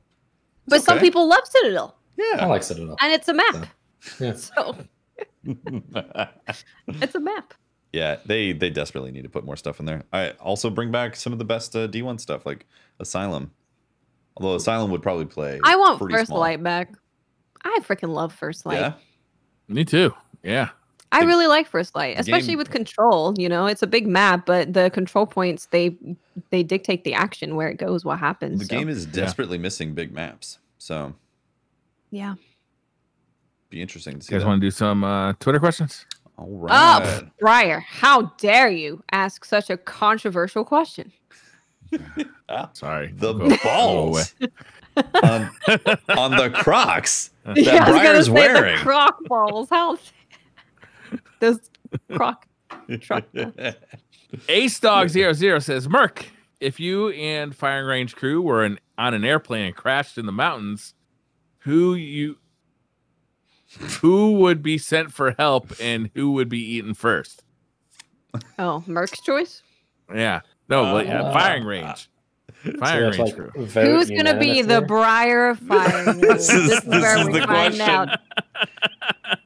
No, that's rough. Because I was a Boy Scout, right? So it's like I could probably do some wood shit, but also I have terrible endurance and I hate walking. So it's like maybe I'll just hang out by the airplane. Somebody's got to do the cutting, Yeah, I don't know, man. Somebody's got to cut that meat. I don't actually really want to answer that because I just see all those guys next week, and I'm gonna feel like I've betrayed one of them. So we'll answer that on firing range. Yeah, can you answer it on firing range? Where we can all discuss it as a group, right? Yeah. All right. Do any of us have like stuff we take medicine for? Which if we didn't have it, we would die because then it's easy because then first to go if you don't have any insulin. Yeah.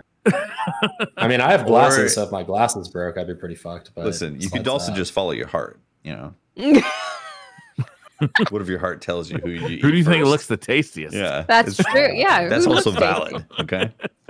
I don't see how there's any way I can win answering this question. So. We all decided Briar was the most. I know how you can lose. You can get eaten first. That might be better than answering this question wrong. Honestly, having to continue to do a podcast with them. Zaosiris says, what sort of new players experience do you believe Bungie can design in order to captivate players and give replay value to their content? It's one of those questions where it's like, yeah, it takes a little bit of thought to do something like that, but anybody got anything off the top of their head? The leveling system with how you get weapons and armor and stuff probably needs to be pretty significantly better. Like it feels you level so fast through this in-game or through this early game stuff that you're just like switching weapons like every single second, right? And there's no attachment for any of that stuff. Meaningless, yeah.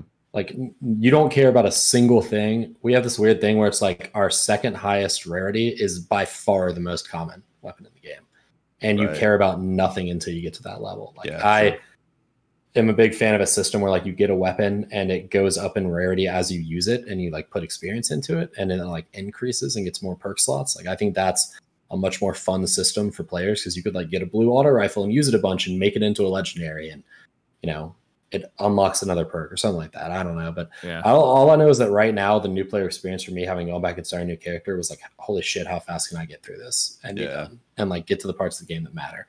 And I don't think that's a good way to bring new players into it.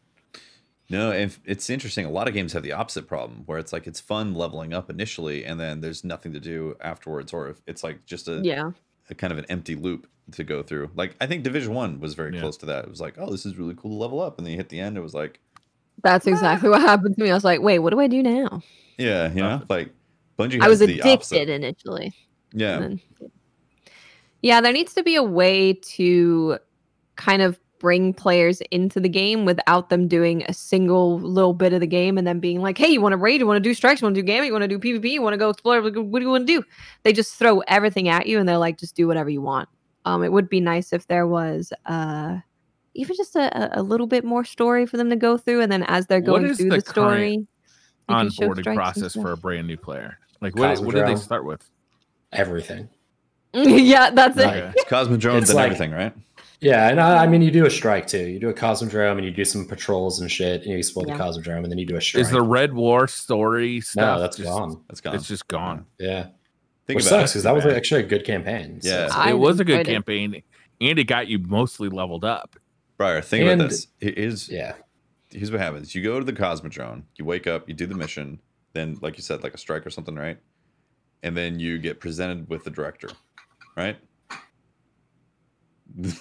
Like that's the experience. Imagine you haven't played the game before, and then you're like, all right, that's weird. Why did they do that? Why did they get rid of the Red War? Because they vaulted a million things, and it was one of the casualties. So that's too bad. They should have replaced it with something that was better for onboard. I think it's but now you have Hall Sean, or that's Hall Sean Hall. What is his name? Shahan Paul. Yeah. Sean Paul Jones. You got Sean Paul. Daddy Yankee, Pitbull. Yeah. Mr. Worldwide? Yeah. I think it's a symptom of how the game has grown over time. And like, if you've been with it from the beginning, you understand these things, and like, it's no issue. But like, the new player experience is rough with the amount of stuff. Yeah, that sounds awful. Yeah, because like what you were saying with the feeling attachment to your gear as you level up, like you don't have that in this game. You don't suddenly identify with like, oh, this is these tools are so useful to me right now. It's like you blitz through them so quick, and there's just no connection with it until you finally hit like a level where you're getting these legendaries. I don't know. It's that's how the leveling up is, even season to seasons. You started new season and you start leveling up. It's like, I don't care about anything I get until I hit level cap, because like, it doesn't make any sense to invest any thought or time into any of these weapons or armor until I'm level cap. Yeah. They have this issue with all quests and stuff, though, right? Like, the quests are really good when they first come out, and then when they need to like push them down the tier list of like, okay, well, these are old now, they do like a bad job, and most of the time they just like entirely remove them from the game, and they're like, we'll give you this back at a different point in time later. And then they just like drop the exotic reward or whatever into some random pool or bucket where you feel no attachment for having gained it. It's like, there needs to be, and this is a shit ton of work, and I'm aware of this, so I'm not expecting them to actually do it, but like, there needs to be like this is a quest that is current right now, and then there's a plan to deprecate that quest and make it like an easier, like non-current version of it, where players can still earn these guns, and they can still earn this armor, and they can still earn these ghost shells. Because instead, what we have right now, and this is a problem that they've had for a long time, like, look at the world loot pool and some of the guns that are in that. And like, the world loot pool is just a hodgepodge of weapons. Like, they've had this issue since they just added 2 new blues. So. Yeah, and it's like, I don't know anything about any of these guns. Some of these guns look like they're Warmind guns, but I'm just getting them randomly out of an engram from whatever. Like, there's no story behind any of the loot, that once it gets deprecated, they just throw shit into a loot pool, and then it's like, oh, cool, like, this gun looks like it came from someplace that doesn't even exist in D2 anymore, basically. Yeah. I mean, imagine being a new player, then you're like, who's this Hawthorne person? Yeah. It's like, huh? Just some lady with a bird. Yeah. And then you hear Cade in the strike, you're like, Cade, who's Cade? Who's Cade? Yeah. Weird. It's just a sad hallucination. Yeah. It's very disconnected. Physics says, do you think Bungie should make Destiny a not free to play game anymore? Nah. No. That ship has sailed. Yeah, can't go free to play and then go not free to play. Yeah. No. That's what we always say. You can give players stuff. It's very, very difficult to take stuff away, and in some cases, impossible. Yeah. Honestly, and what really good would it do, right? Like, you kick the population in the nuts, basically, and it's like, I'd be better off, and I've said this before, like, give me a $50 a season Eververse pass that gives me another, like, a third row in my season pass and lets me grind out all the shit that's in Eververse instead of buying it piecemeal from the store. It's like, I'll support Bungie that way. I'm not going to be nickel and dimed in a store, but, like, if you're looking for ways to monetize, like, swapping back out of free to play is not the way to monetize it. No. Yeah. Hey Blaze says, all right, prediction time. How is the Vex Mythic class going to return in Destiny 2? Is it still going to be a fusion rifle? Is it going to be a kinetic or energy? Will Bungie change anything else about it? Linear fusion rifle. A primary. They have shown that they have no problem calling a gun something, but it having nothing to do with the original gun, right? So really, no holds barred on the Vex. Like, it could be anything. Yeah, true. It would suck, though, if it isn't more true to the way it was in the beginning. Mm-hmm. Not that it needs to be overpowered and destroy everything, but yeah, I'd like it to be. I'd like it to feel like Vex Mythoclast. Definitely, yeah. What if it had a perk called Timeline Countdown, where for the first week it was available, it was completely overpowered. For the second week, it was pretty well overpowered. For the third week, it's pretty powerful, and for the fourth week, it's now at its remaining it just keeps power going level. in cycles. How about this? No, just stay there. If you don't get it that first week, you miss out. If you don't get it the second week, you miss out. But it's also a pretty guaranteed drop from completing the Vault class, so it's not like. But they're not going to do that because you want to do the Vault class 50 times. Yeah. Yes. 50. Yep. VHRP says, "What's one thing you want in a future season that currently doesn't exist right now?" Crucible maps would be cool. It's always cool. You know, I want a house. I want a house or a ship, you know, where I can go out and do bounties to grind for a teapot or maybe a couch or a TV set, a space TV. Monkey's Paw closes, you get it, but all of the teapots and stuff are sold at Eververse. Yeah, I was gonna say, like, what you would do, what would happen, Watts? Honestly, with the way things have been, what would happen is you would do the bounty to unlock your spot in your ship that has the teapot location. Yeah, and then you have to go buy your teapots from Eververse. No, you can get a really nice doily though. You can put like a hot dog machine in Eververse, and I'll buy it. But I would like to have some bounties somewhere. Hot dog machine? Yeah. It's a week-old hot dog in a rotisserie thing. Keeping warm. I want to grind to put stuff in my house. 7-Eleven.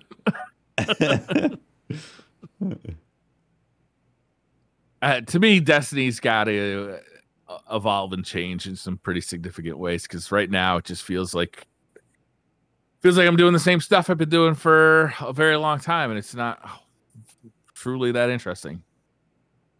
There's a lot of similar stuff. Same thing with the archetypes. Archetypes are very similar. Yeah. Like you were saying, Archetype Bloat is in the game right now. Like, if there was any case for a Destiny 3, which we know that's not going to happen, but if there was a case, it would be to reinvigorate the onboarding experience for new players, reinvigorate the archetypes, new PvP maps, the new system, a fresh new ideas into the game that just are not possible with, like, basically molding on top of what we already have.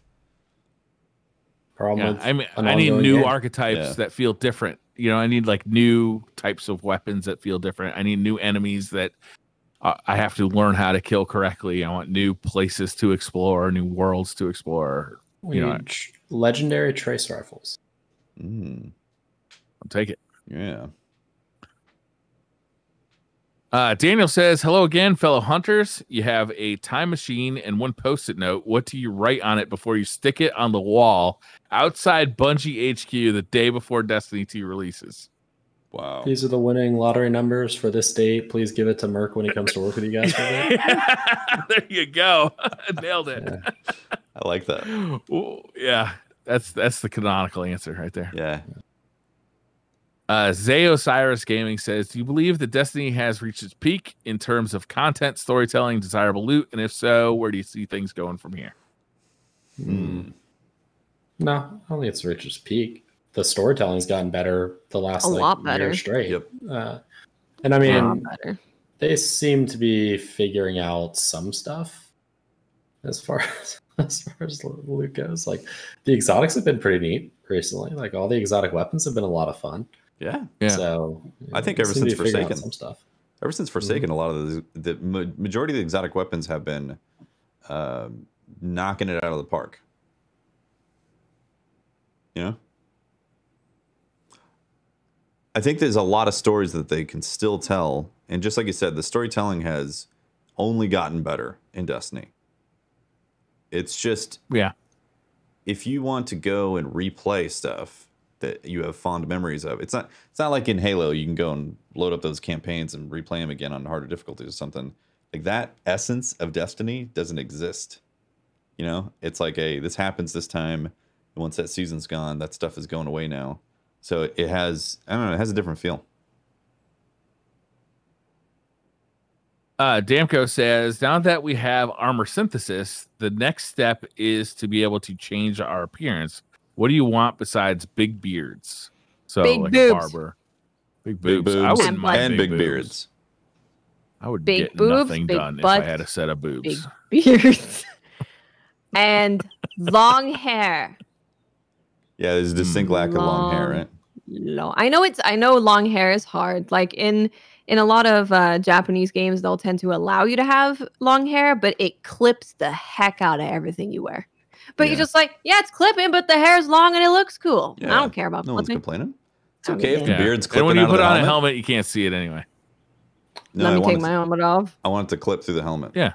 Yeah, that'd be good. Ideally. Jeremy Collins says, have they ever clearly stated the drop rate of Eyes of Tomorrow? I have 74 clears, 69 that count, nice, and no drop. Also, if anyone on Xbox wants to raid, they can add me, Lucky Gumbo. Nice. They did that last week. 74 clears. They did, yeah. They clarified last week the issue with the bug that they discovered, which I'll be honest, I don't think I can perfectly recount what the bug was. I know you were more screwed if you were doing it on all three multiple characters. Yeah. Right? Pretty sure. It wasn't tracking across your account. It was a tracking per character for clears. Yes. So yeah, it is fixed. Yeah, they fixed it. Yeah, they did fix it. Yeah. Super Stay says, Merc, you can only pick one Bastion or DMT. Bastion. Wow, it would have been prior to this season, but DMT has taken over. Man, that's really hard. I gotta say, Merc, you know when you're in trials and those stupid Titans put up those stupid shields and you just come with Bastion and you destroy it and then you kill them? I am probably going to have to go with Bastion only because I think DMT is going to end up getting nerfed to the point where it's no longer useful. And I think, so I think the mouse and keyboard players will be loud enough, which is amazing considering they make up like 15% of the population, but they'll be loud enough that DMT will get nerfed and it will be, shit on console for no reason at all. And Bastion will probably just like continue to middle around like where it is right now. How many of those, the 15%, do you think are cheaters? Of the mouse and keyboard players? Yes. Oh, 100%. Mouse and keyboard is cheating, just straight up. So. All mouse and keyboard players are cheaters. So. It is a perfect caps lock button. Perfect overlap circle. Yeah. The Venn diagram is just one circle. Don't forget, mouse and keyboard players are cheaters. Also, shotguns require no skill. You heard it here first from Merc, not me. Mercules has spoken. I said they had the lowest barrier to entry, and people who that use was what them you said. Like I said, man, I'm warming up that block button on Twitter. I'm good to go. Sharp Wolf says, "Hey guys, want to first say thank you for always brightening my day. I listen while I deliver mail, and it really helps me when the day is looking long and stressful. This is mostly for Watts. What anime other than 86 would you recommend from a current season?" Oh my god, this current season is absolutely nuts. But I'm going to give a shout out to one that I haven't watched yet because I think it's worth mentioning. It came out today, actually, on Netflix. It's called Yasuke. It's subbed and dubbed. So the original language that it's made is in English, but then they also have a dub in Japanese. And it is about the story of the first African samurai who was taken in by Nobunaga, who's this big warlord, and became... I remember Nobunaga's... his revenge. Yeah. Yeah. So that is a new show that just came out on Netflix. And I really like that story. What was it called again? Yasuke. It's Yasuke. Cool. Yeah, he's in Neo 2 as well, actually. You find him in Neo 2. But it's just a really cool story. You know, he was an African slave who came to Japan, and Nobunaga was like, "You're pretty damn cool." And then he became a samurai. And you don't see that story told super often. So to have it in a really well done anime like that, anime looks so good. Yeah. Did you happen to watch that Samurai's? It wasn't like a documentary series. It's kind of half documentary, half docudrama. Yeah. Yeah, it did. They had Nobunaga in that. That's pretty interesting. He is a very famous man. Actually, when I was playing Monster Hunter earlier today, I played with Nobunaga, so he's everywhere. The real one, for sure. I'm almost certain. But also, watch Higehiro. Watch Higehiro. It's very good. Higehiro. It's very good. Very good. Oh, watch those Snow White notes. No, this one's really good, actually, because it's about the shamisen. Do you guys know the shamisen? The traditional is that like yellow cloth that like really cleans things really good? The ShamWow. Oh, ShamWow. You're right. That's different. ShamWow. It's you don't actually see many shows that are about the shamisen, which is obviously it's a very traditional Japanese instrument. When you hear like if a game or a movie wants to do traditional Japanese music, you will hear the shamisen in it. It's a show all about that. And it's beautiful. Cool. I'd watch that. Nate A says, "Good evening, DCP crew. I've been a long-time listener and fan since PD. A while ago, we learned how to get into Clan Redeem via Glad. Now we would like to get into Clan DCP if one exists. Thank you. Keep up the great work." How would you get it? There is no Clan DCP because we're not organized enough. You have to slice off a piece of briar and cook it to perfection. What the fuck? It's like, you know, when you're an undercover cop and they're like, snort the coke. Do it. It's like that, but with briar leg. Yeah. But it has to be cooked for perfection and seasoned correctly. If not, no deal. Sucks. You have to be able to deal with us bullying you repeatedly and hopefully give back the bullying. Don't mind when we talk about ass holes. Yeah. Mostly briars. Opening it with doorknobs. Don't mind when we talk about ass holes. Pedro VCM says, "What else have you guys been playing aside from Destiny 2? I've started to play Apex Legends 2 weeks ago and I'm addicted. Not a fan of EA's loot boxes though." Are they still doing loot boxes in EA's loot box? Apex? No shit. Mm-hmm. I thought that had been pretty much taken care of industry wide. Nope. I guess not. Apex, I'm excited to play Apex when the arena mode comes out. Love the way Apex feels. Not so good. I can do the shoots. I can't really do the BR thing, the movements, and I just go in there and want to shoot people. So the new update to Apex I'm going to play a lot. I've been playing Monster Hunter Rise because it's amazing, and you should also play it. I am currently waiting to play Returnal. I'm very excited about this. I know Briar's not excited about it because of the roguelite experience behind that. But I had this thing happen today where my PS5 needed to be updated. And I was like, okay, we'll update. And it was on the screen. It was like updating. And then it stopped at like 5 megabytes needing to be finished on the update. I was like, what the hell? Left it for like an hour and it was still on the same thing. So I was like, all right, I need to shut this off. And then it like froze. The PS5, I was about to call it Xbox. I apologize. Apologize, Sony fans. I'm so sorry. Yeah, Mexico is mad right now. So my PS5 froze and I was like, oh crap. All right. So I hard reset it. And then it loaded right before it hits the login screen and then freezes. And I'm like, oh, that's not good. Hopefully it's just some spooky shenanigans that'll clear itself out in a minute or two. Kept on doing it, and I was like, oh no, is my PS5 actually bricked? It was still booting up, but it was like freezing at this one. I wouldn't get any information. It was just like sparkles and then it would freeze. And I was like, oh, this is the worst timing, especially if I had to completely reset it. Like I have to redo my PS5 or something like that.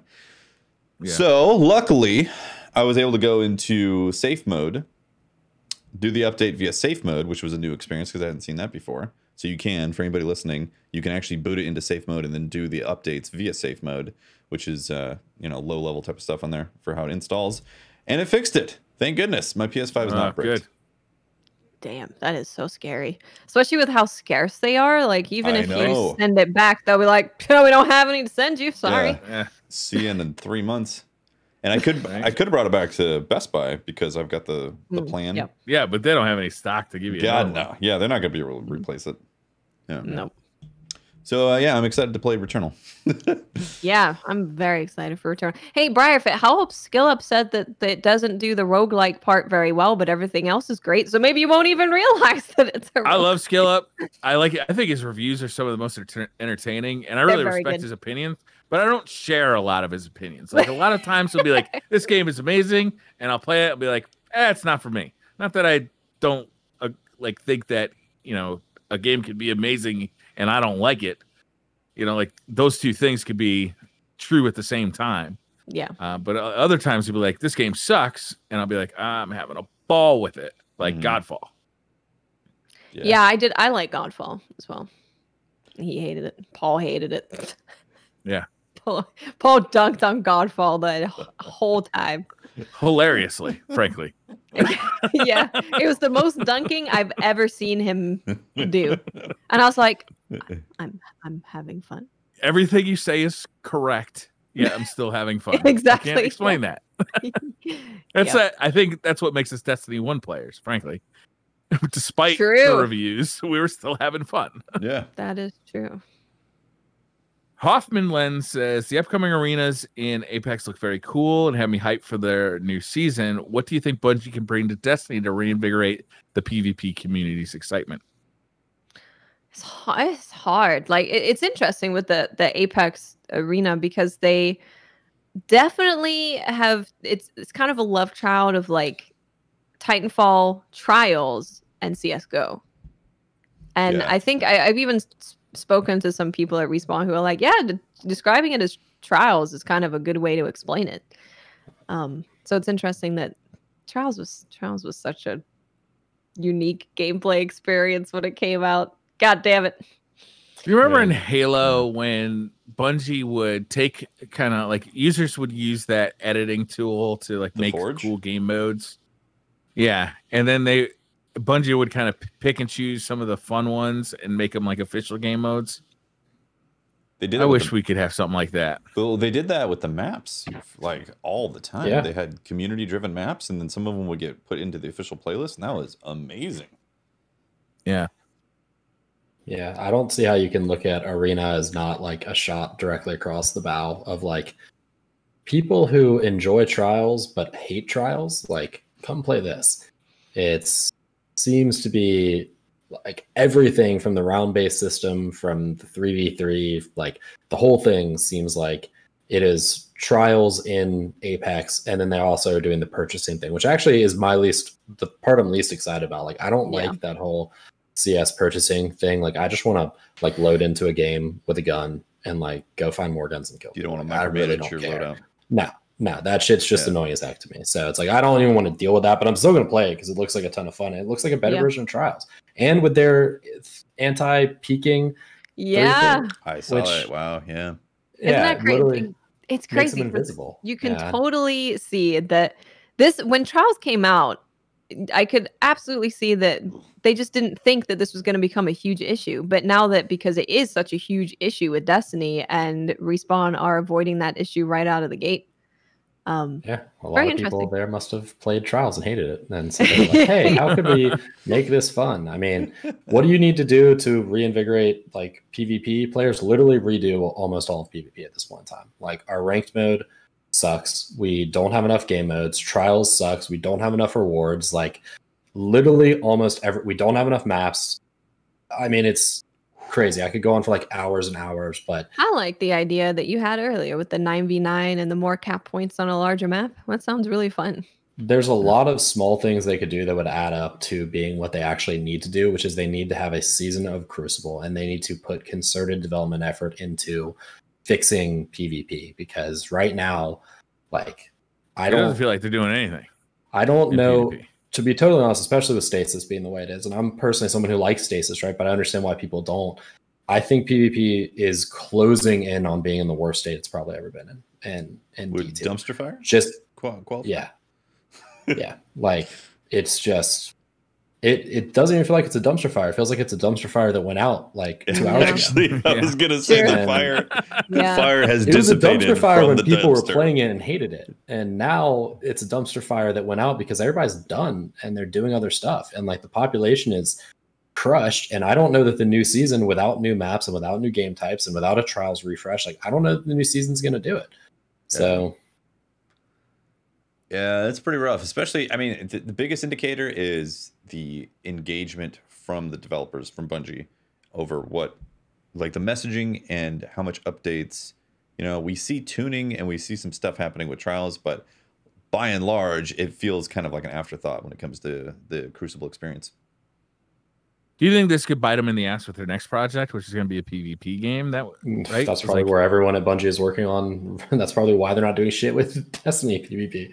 Like, imagine, like, you know, you're an ex-Destiny player. Bungie announces their new PvP game. It's coming out in September. Like, what are your thoughts? Like, I would drop Destiny if a new game came out that had that signature, like, Bungie first-person shooter style gameplay, and it was competitive PvP focus. Like, I would drop Destiny for that. Like, I don't play Destiny for Destiny. I play Destiny because I really enjoy the Crucible, and when I'm not really enjoying the Crucible, I play less Destiny. Right. And like, everything I do, I raid so that I can get weapons to use in the Crucible. Like, I run strikes so that I can get weapons to use in the Crucible. I do the Pinnacle so that I can level up to play Iron Banner and Trials. Like, not Trials so much because Trials sucks, but Iron Banner. You know, like, I don't. Yeah. If there was no PvP in Destiny, I would not play Destiny. So if they build a PvP game that's a better PvP experience than Destiny is, that will probably be, you know, I would think that might be the death knell for Destiny's PvP. Yeah. Like, that might be the severing point. I hope they don't go down the route that, because so we had the explosion of BRs, and then we're now having this kind of mini explosion of a CSGO light experience. I just hope they don't go down the like slow paced gameplay with their competitive PvP game, because what I love about Destiny is how chaotic it is, and the movement and the way guns feel and the sounds and all that stuff. And I would be really sad if they made a slow PvP. But I think it's going to be like a tactical shooter. Yeah. So this is why I'm really excited about the Apex thing, because it's CSGO-ish just with the buying, but they're kind of making an arena where all of the ex-arena lovers can go, because we've kind of been left out to dry for a little bit. The arena is going to be the next thing that comes back. I think I might be wrong, could be wrong, probably am wrong, but like, battle royales are interesting, but they're inherently just not really a competitive game mode. Like, CSGO has been an infinitely popular competitive game mode and will remain competitive in that way forever, but nothing is going to dethrone CS in its own like ecosystem, right? Yep. If it hasn't been dethroned yet, it's never going to be dethroned. It's just going to continue on continuing on. And right now, what is missing is a true arena shooter, and it's because Bungie had the last real whack at it with Reach, and they kind of couldn't really decide where they wanted to go on it, and they made some changes that alienated the core Halo people to cater to like the new generation. And now's the perfect time to kind of revisit that and be like, this isn't Halo. Like, we don't have a core Halo group that we have to worry about alienating. Like, we can put Sprint in the game and not worry about pissing a bunch of people off for whatever ridiculous reason people didn't want Sprint in Halo, right? They can learn from a lot of Reach's mistakes. Sprint. And a lot of those things. And they can learn from a lot of what Halo 5 has done too, because, bless 343's heart, like, they just haven't done a great job of, like, Master Chief Collection is probably 343's like most successful endeavor, right? Like, not Halo 4, not Halo 5. Like, Master Chief Collection is their best Halo, and it was basically just remaking the Bungie Halos, and and it took them 10 years to get it right, because that shit launched along with the Xbox One, and it only got good like 2-3 years ago. Also, like, I literally recently played Master Chief Collection and loaded into Multiplayer, and you can literally just choose what you want to play and also choose the loadouts. So you could be like, Reach with assault rifles. That's it. Only give me these options. And it's actually pretty great. It's also on dedicated servers, 60 FPS. Yeah.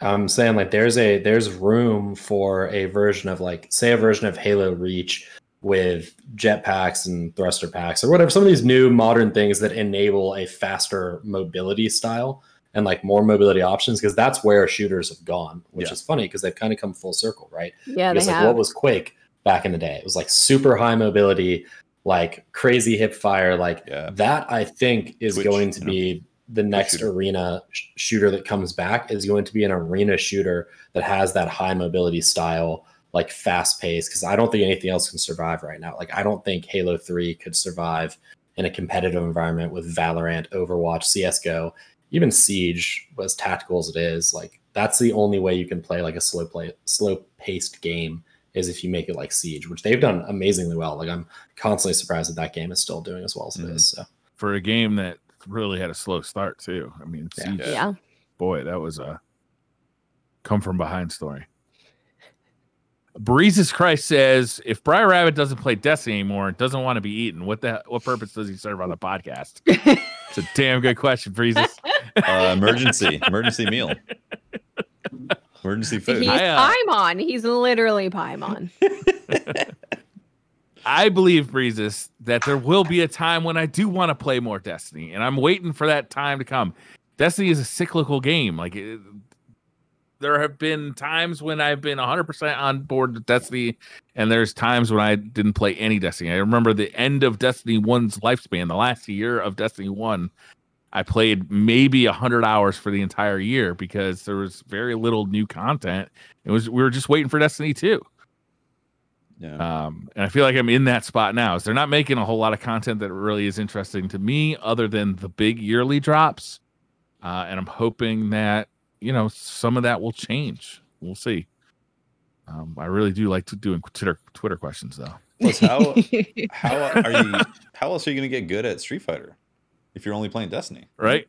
Yeah, it's a good point. It's a good point. I got this thing.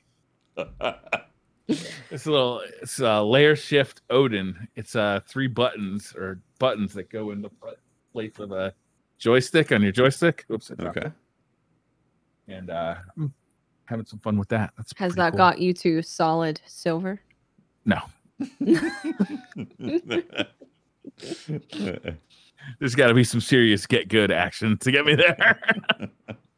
Takarito says, what foods would you like to expand your palate with? I haven't tried anything Indian before, but it seems like good addition to try the spices. Indian food is dope, Takarito. Indian food is phenomenal. I love go with a Indian friend food. who knows kind of what to order, because it can be a little intimidating to order off a menu that you don't know any of the spices or anything. But if you go with a friend who can kind of help you out, it's really good. Japanese is like that too. Ramen. Yeah. Definitely get you some ramen.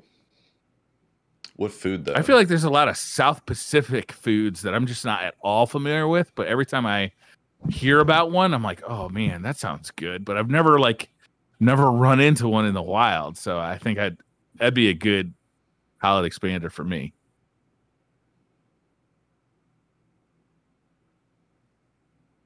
I don't know. I've had a lot of stuff from a lot of places. I haven't had a lot of Eastern European food, actually. I've had a little bit, but I haven't explored that very much. I'd like to do that. Me neither. I don't even know what that would be. Yeah. No, there's definitely Eastern European dishes. I feel like the things that I've stayed away from are usually heavily fishy type of stuff because I never grew up with it, so it just kind of turns my stomach a bit. But not a fish man. Well, I like fish, but when it's fishy, because there's certain dishes that are like, we're gonna make this fishy, It's like cat food fish, stanky. When you open that can, you're like, whoo, that's fish. It's like, if I take a bite of this, am I thinking ocean garbage? And if I am, not cool, I feel like the Northern Europeans are big on big time. Real stank fish. Lutefisk and all that, like. Yeah. Is that the smelliest thing ever? That's like the rotted shark inside of a can, and when you open it, you throw up. Is very much the way it works. It's like a delicacy. Lord. Yeah, there's some videos online of who was it? It was this guy who played James Kirk. Why can't I remember? Shatner. It was like Shatner and like 3 football players for some reason trying to eat it, and Terry Bradshaw just like cracks it open and immediately vomits. I don't know why. Oh God. I'd like to see this video. Yeah. So someone find that video, link it in chat or whatever you guys Shatner has had an interesting career, man. That dude. That's amazing stuff. So yeah, if I was to expand my palate, it would definitely be handle or have less gag reflex from fishy things.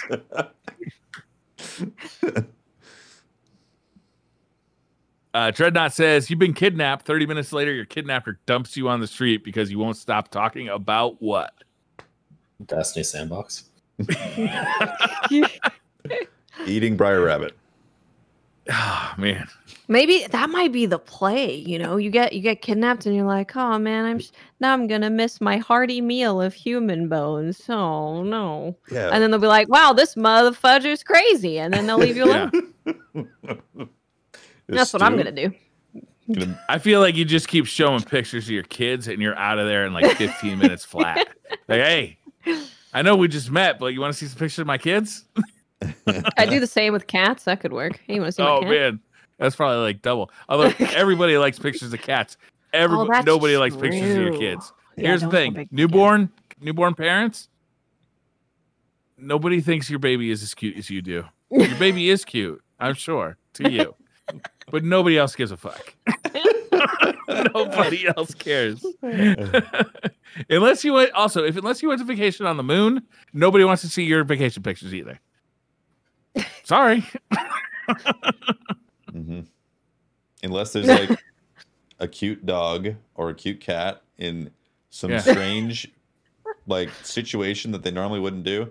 Like if you have a really cute pit bull that happens to be feeding your kid with the bottle, like I love that picture.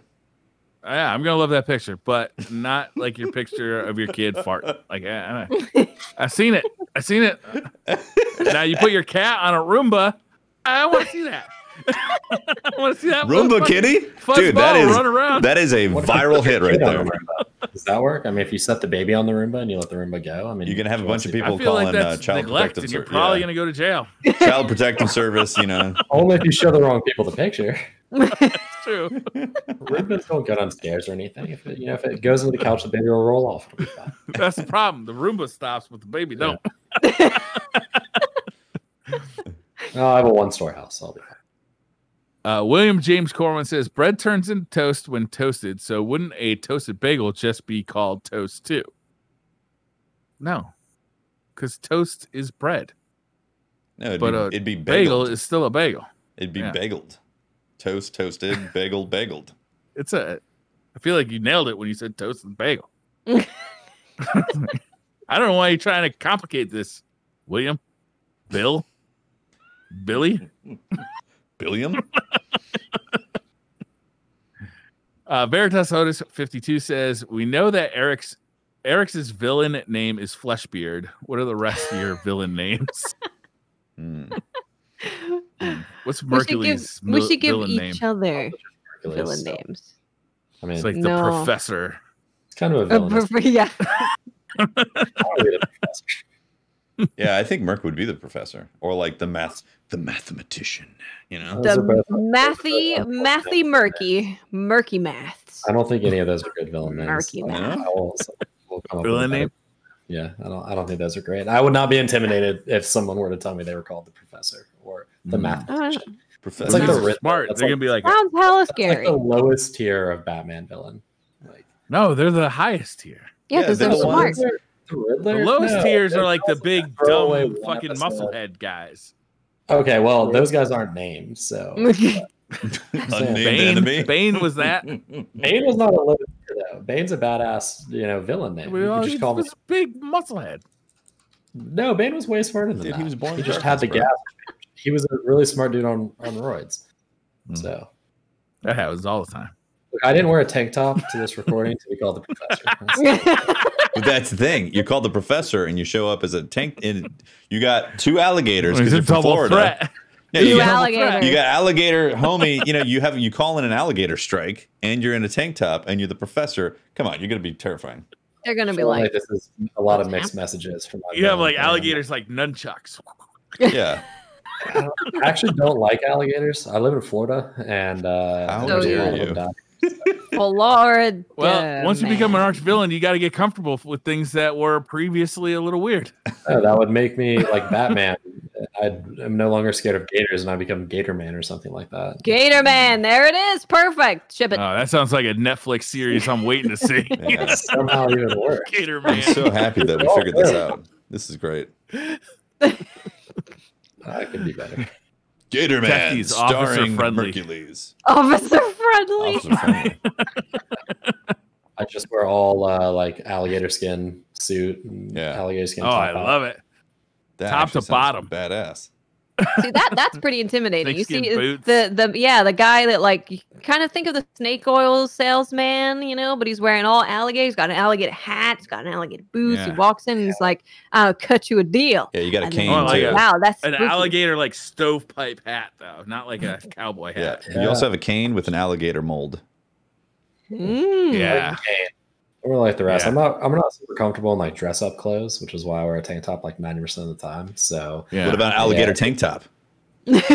Oh, now we're talking. That's gonna be hot and sweaty though. That's not comfy. You're a villain. It doesn't matter. Does alligator breathe good? Probably not. I would imagine. It's pretty thick. So what's Watts? What's Watts' villain name? Can't be a villain. Cannibal. Yeah, I think that's pretty on point. The cannibal. Just the cannibal. I don't even get to be like Cannibal Lecter. Oh no, it's the cannibal. She's here. Only if I get to look like Melina in Mortal Kombat. That's what you look like in my dreams. It's great. You wear masks everywhere now and then take the mask. This is an origin story. You go to a store, you have to wear a mask and you have to show ID. And they're like, could you just pull down the mask? You pull down the mask and you smile and it's the Melina smile. That'd be fucking the cool. Cannibal. That'd be hella cool makeup.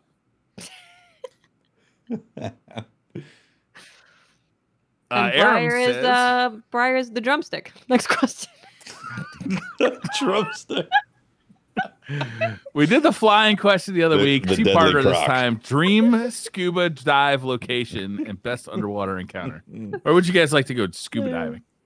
Nowhere. Nowhere? Somewhere very beautiful, clear, not scary, and not deep. I think I'm going to go with somewhere off the coast of Australia and just punch a shark in the face. Oof. Aggressive. I do really want to go to Australia. I'd actually like to dive the Nile too. I've heard that the Nile is actually. That sounds cool. Also, crocodiles there. Lots of crockies. He's the croc man, so it doesn't matter. Scary as alligators, though. Isn't the Nile like really not clear water though? There are parts of it where the diving is very good. There are parts of it that are more sheltered, and there are some of the oldest wrecks. Some of the oldest wrecks that you can dive on are in the Nile. That's where I would want to go. Is I want to go see an ancient shipwreck, preferably filled with gold. Yeah, just like someplace with a bunch of ink and gold. Yeah. I want to go dive to see the Tartarians that Briar was talking about. Yeah, I was just and their collection of tartar sauce. Yeah. You could go see the Quatrians. Now they were like a pre-Diluvian flood society, kind of like Atlantis, very advanced. They were headed up in Antarctica, on the continent of Antarctica. Is this real or is this interesting? No, this one supposes that Genghis Khan didn't exist at all, and that most of Asia was covered with white-skinned redheads. So we're pretty sure we're in racist territory here too. It turns out a lot of the conspiracy theories right now, I think it has to do something with QAnon. There's like this weird thing with a lot of QAnon racist. There's a crossover. Yeah, there's a lot going on there right now. I want to interview someone who believes in QAnon. I want to say, how do you feel knowing that your leader is a giant weeb that has a statue of anime characters in his bedroom? I don't think you actually want to interview someone who believes in QAnon. I don't think so. I just want to know what they think. Do they like anime? Are they excited? Are they excited to embrace their anime overlord? I just want to know the answer. That's it. Yeah, the problem is you can't go in expecting logic because you're like, I'm going to get some logic out of this. Some answers. No. There's going to be no logical web that's going to connect things and enlighten you. It's more like religion, I think. You just believe in it. You don't need facts. You just believe. Yeah, it's more like an ideal than a thought out process. The Mohegan 9 says, "When was the last time you burned a CD?" Why would I burn a CD? There's good music on that. It's bad for the environment. It's plastic going into the atmosphere. God, Why would I burn a CD? I actually thought, as soon as you said burn a CD, I was like envisioning a pile of CDs being lit on fire. Weird. It's like a kind of some Nazi book burning kind of thing. Why would you do that? Just a bunch of Nickelback CDs. What's that? Yeah, it's weird. It feels like a lifetime ago. Burning CDs for stuff. Sure does. I was probably like 11. Probably the same time I downloaded something off LimeWire was the last time. Yeah. Exactly. You know, it actually wasn't too long ago for me. It was 2 years ago when we were doing the Tefty Memes title record. I wanted to hear the mixes in a car that didn't have Bluetooth, so I had to burn a CD. Yeah. There you go. Yeah, I've burnt DVDs more recently than CDs. Even when CDs were being burned, I had an MP3 player. So I wasn't burning CDs. I was just playing MP3s. Yeah, more efficient. Yeah. Will Scott says, "What's the longest you've gone without sleep, and how did it affect you?" Says, "I was in the Navy and once went 72 hours. I would be dead. I was on watch one night and saw 2 giant samurais made of water come walking toward the ship. I was about to report it, then they dropped into the water." Holy crap. That sounds awesome. I mean, if you think it's real and you're standing guard, probably kind of scary. Yeah. I don't think I've ever gone 72 hours. I think most I've gone is probably like 36. Maybe I've gone up to 48, stretching it. But I am not good at losing sleep. Like I'm very bad. Cope well. I will instantly have a migraine. So I think the longest is like, when you travel and you're obviously waking up super early and then it's a very long flight and you have to get to the hotel and then you don't want to go to sleep at 2:00 in the afternoon. So you have to stay up. But I think that's normally around like 40 hours, 40 max, I would say. Yeah. But then it's not as bad if I don't even get 8 hours at night. So it's like, I can't even imagine if I went 72, I'd be like, fucking, you'd see samurais coming out of water. Yeah, I've never stayed up more than 2 days, but I also can like fall asleep in 30 seconds sitting in anything. So it's like, unless I am physically doing something for 48 straight hours, there would be no way that I would stay up for longer, because if I sit down for even a second, I'll just fall asleep after like 24. That's true everywhere for me except my bed. Oh. Or you just lay there and I just lay there and like, nope, can't sleep. Sit in a chair, falling asleep instantly. Yeah, I'm the same way. Like I just, as soon as it passes maybe 20 hours or something like that, I'm ready to conk out anywhere. I could lay on the floor, literally on the floor, and just boom, I'm out. Blaney McBlanderson says, if you write a sentence in a text or tweet, then put an emoji at the end of the sentence, you need to add punctuation after the emoji, or is the emoji itself the punctuation? I feel like the emoji is a punctuation insinuation. Putting like a dot after an emoji is a little weird. Yeah, right. It looks weird. I think usually I'll put the period, and then after it put the emoji. Yeah. But I'd be like, see you soon, or that sounds good, period, emoji thumbs up. What are you thumbs upping? That sounds good. The sentence over. We're already on to a new subject. New sentence. The new sentence is thumbs up. Thumbs up. That sounds good. Thumbs up. It's like a high five. It's a sentence all of itself. Wait, do you put periods in like one-liner text messages? I think I do. Now I'm gonna go look. Yeah, now I'm like, I want to check if I like even there's not very much punctuation I use in like one-liners. I don't all the time. Yeah, not all the time. I do. I have a lot of exclamation points. It shows excitement and yeah, it's understandable. Approachability. I think you have to have. Yeah, I'm looking back, and I have periods after almost everything. Really? Wow. Yeah, I'd say like 90%. I would. You deserve a whole sentence. God damn it! I would look at you cautiously on those text messages. I'd be like, this guy is using periods after this. You better watch this Briar guy. You should. Might have to eat him. Hey, it's the drumstick. God damn it. DCOS 79 says, so why do you drive on a parkway but park on a driveway? And why is it called a TV set? Do you guys, any others like this? Love the show. Briar is my spirit animal. Oh. Drumstick. Spirit animal. The drumstick and the wing. That's your new nickname. Do you think they have like any positions open in podcasting at IGN? What was the question again? Something. Why do you drive on a parkway, park on a driveway, and why is it called a TV set? The parkway driveway thing, I feel like is a George Carlin bit. The TV set, I don't understand the question. Why was it called a TV set? Maybe because it had like a VHS player attached to the TV. You know how it's good? They were like all in one. Maybe that's why it's called a TV. Oh, maybe because it's not a set of anything. It's not like a full set. If it's just a TV Pokemon on its cards. own. Yeah. I get you. Yeah, that's weird. Or like Max said, a pair of pants. It's not a pair of pants. It's one pant. It's a pant. That actually might bug me in the future. Think about that. I just don't wear pants. Problem solved. Problem solved. Do It Shade says coffee, black, cream, or sugar. I like cold brew espresso. What do you do with that? Put anything in it?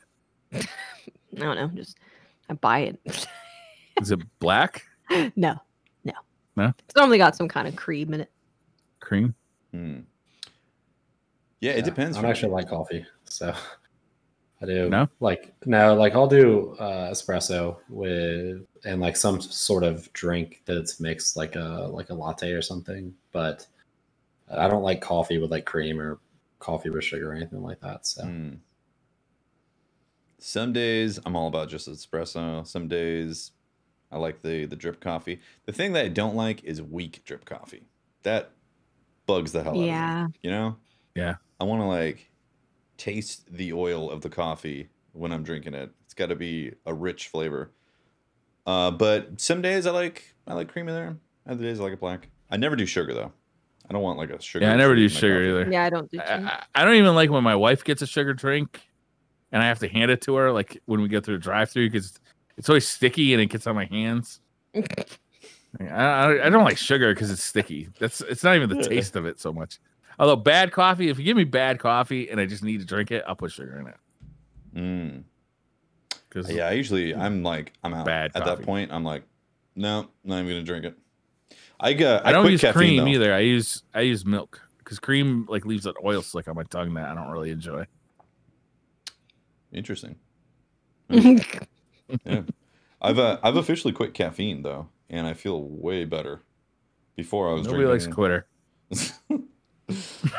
But I'm not doing like green tea or black tea or anything like that for the caffeine, and I noticeably feel better. It took about 3 to 4 weeks though to really like shake it, and those the first 2 weeks were really rough. My body was like, "You're dying. You need to go see a doctor." And then now I wake up and I'm like, it's time to do things. Let's go. I've never felt like that once in my life. Chronic illness, baby. Okay. Buttbeard says, are there any mannerisms or phrases that you've picked up from your friends or partners? I feel like I do this all the time. And I don't even know I'm doing it. Yeah, I'm someone that does do that pretty quickly, I think. If I'm around people and they have a certain way of saying things or a certain word that they use, I will tend to adopt it pretty quickly without knowing. So I don't know if I could pinpoint anything because I think I just do it quickly. And it's subconscious, right? Yeah. When you adopt mannerisms, right? The Twitch language of poggers and... Oh, yeah. It happens on Twitch all the time. Yeah, definitely. Oh, we should probably. Wayne says, "Okay," because we're anyway, yeah. Joe, I'm just look at the time. I'm look at the time. Mercules has to edit a podcast afterwards, right? I have to record a podcast. He has to record another podcast, Briar. Yeah. All right, we're good. I mean, we're on the silly stuff anyway, so we can. Briar's like, all right, we got half an hour more of questions. All right, we only got half an hour more, maybe hour max. Yeah. No more than 2 hours, I promise. Do we have one last question? One final one to send it off? No, it's too late. You've already ruined it. Did I ruin the mood? Well, not doing it. Just end it. Just. You know what mannerism I picked up? The saying "I'm gonna eat Briar" from Watts. I picked that up from Watts. You know.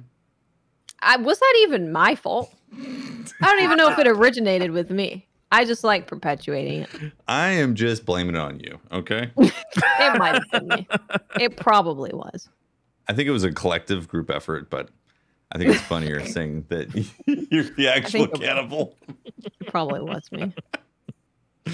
All right. That is episode 236 of DCP. Thank you very much for hanging out, all the shenanigans. Mercules, where can people find you?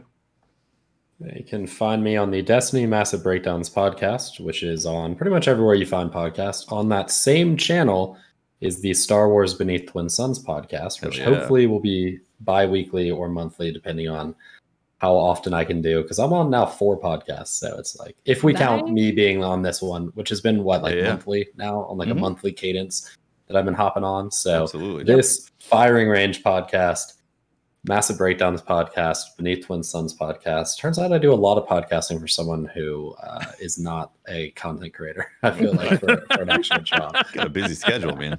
Yeah. But yeah, and then I'm also on Twitter at Mercules904. So if you want to see me post hot takes about shotguns and PvP in general, you're welcome to follow me there. I personally think it's a great experience, but I also end up blocking a lot of people, so who really knows? Yeah, what do I need to do to get blocked?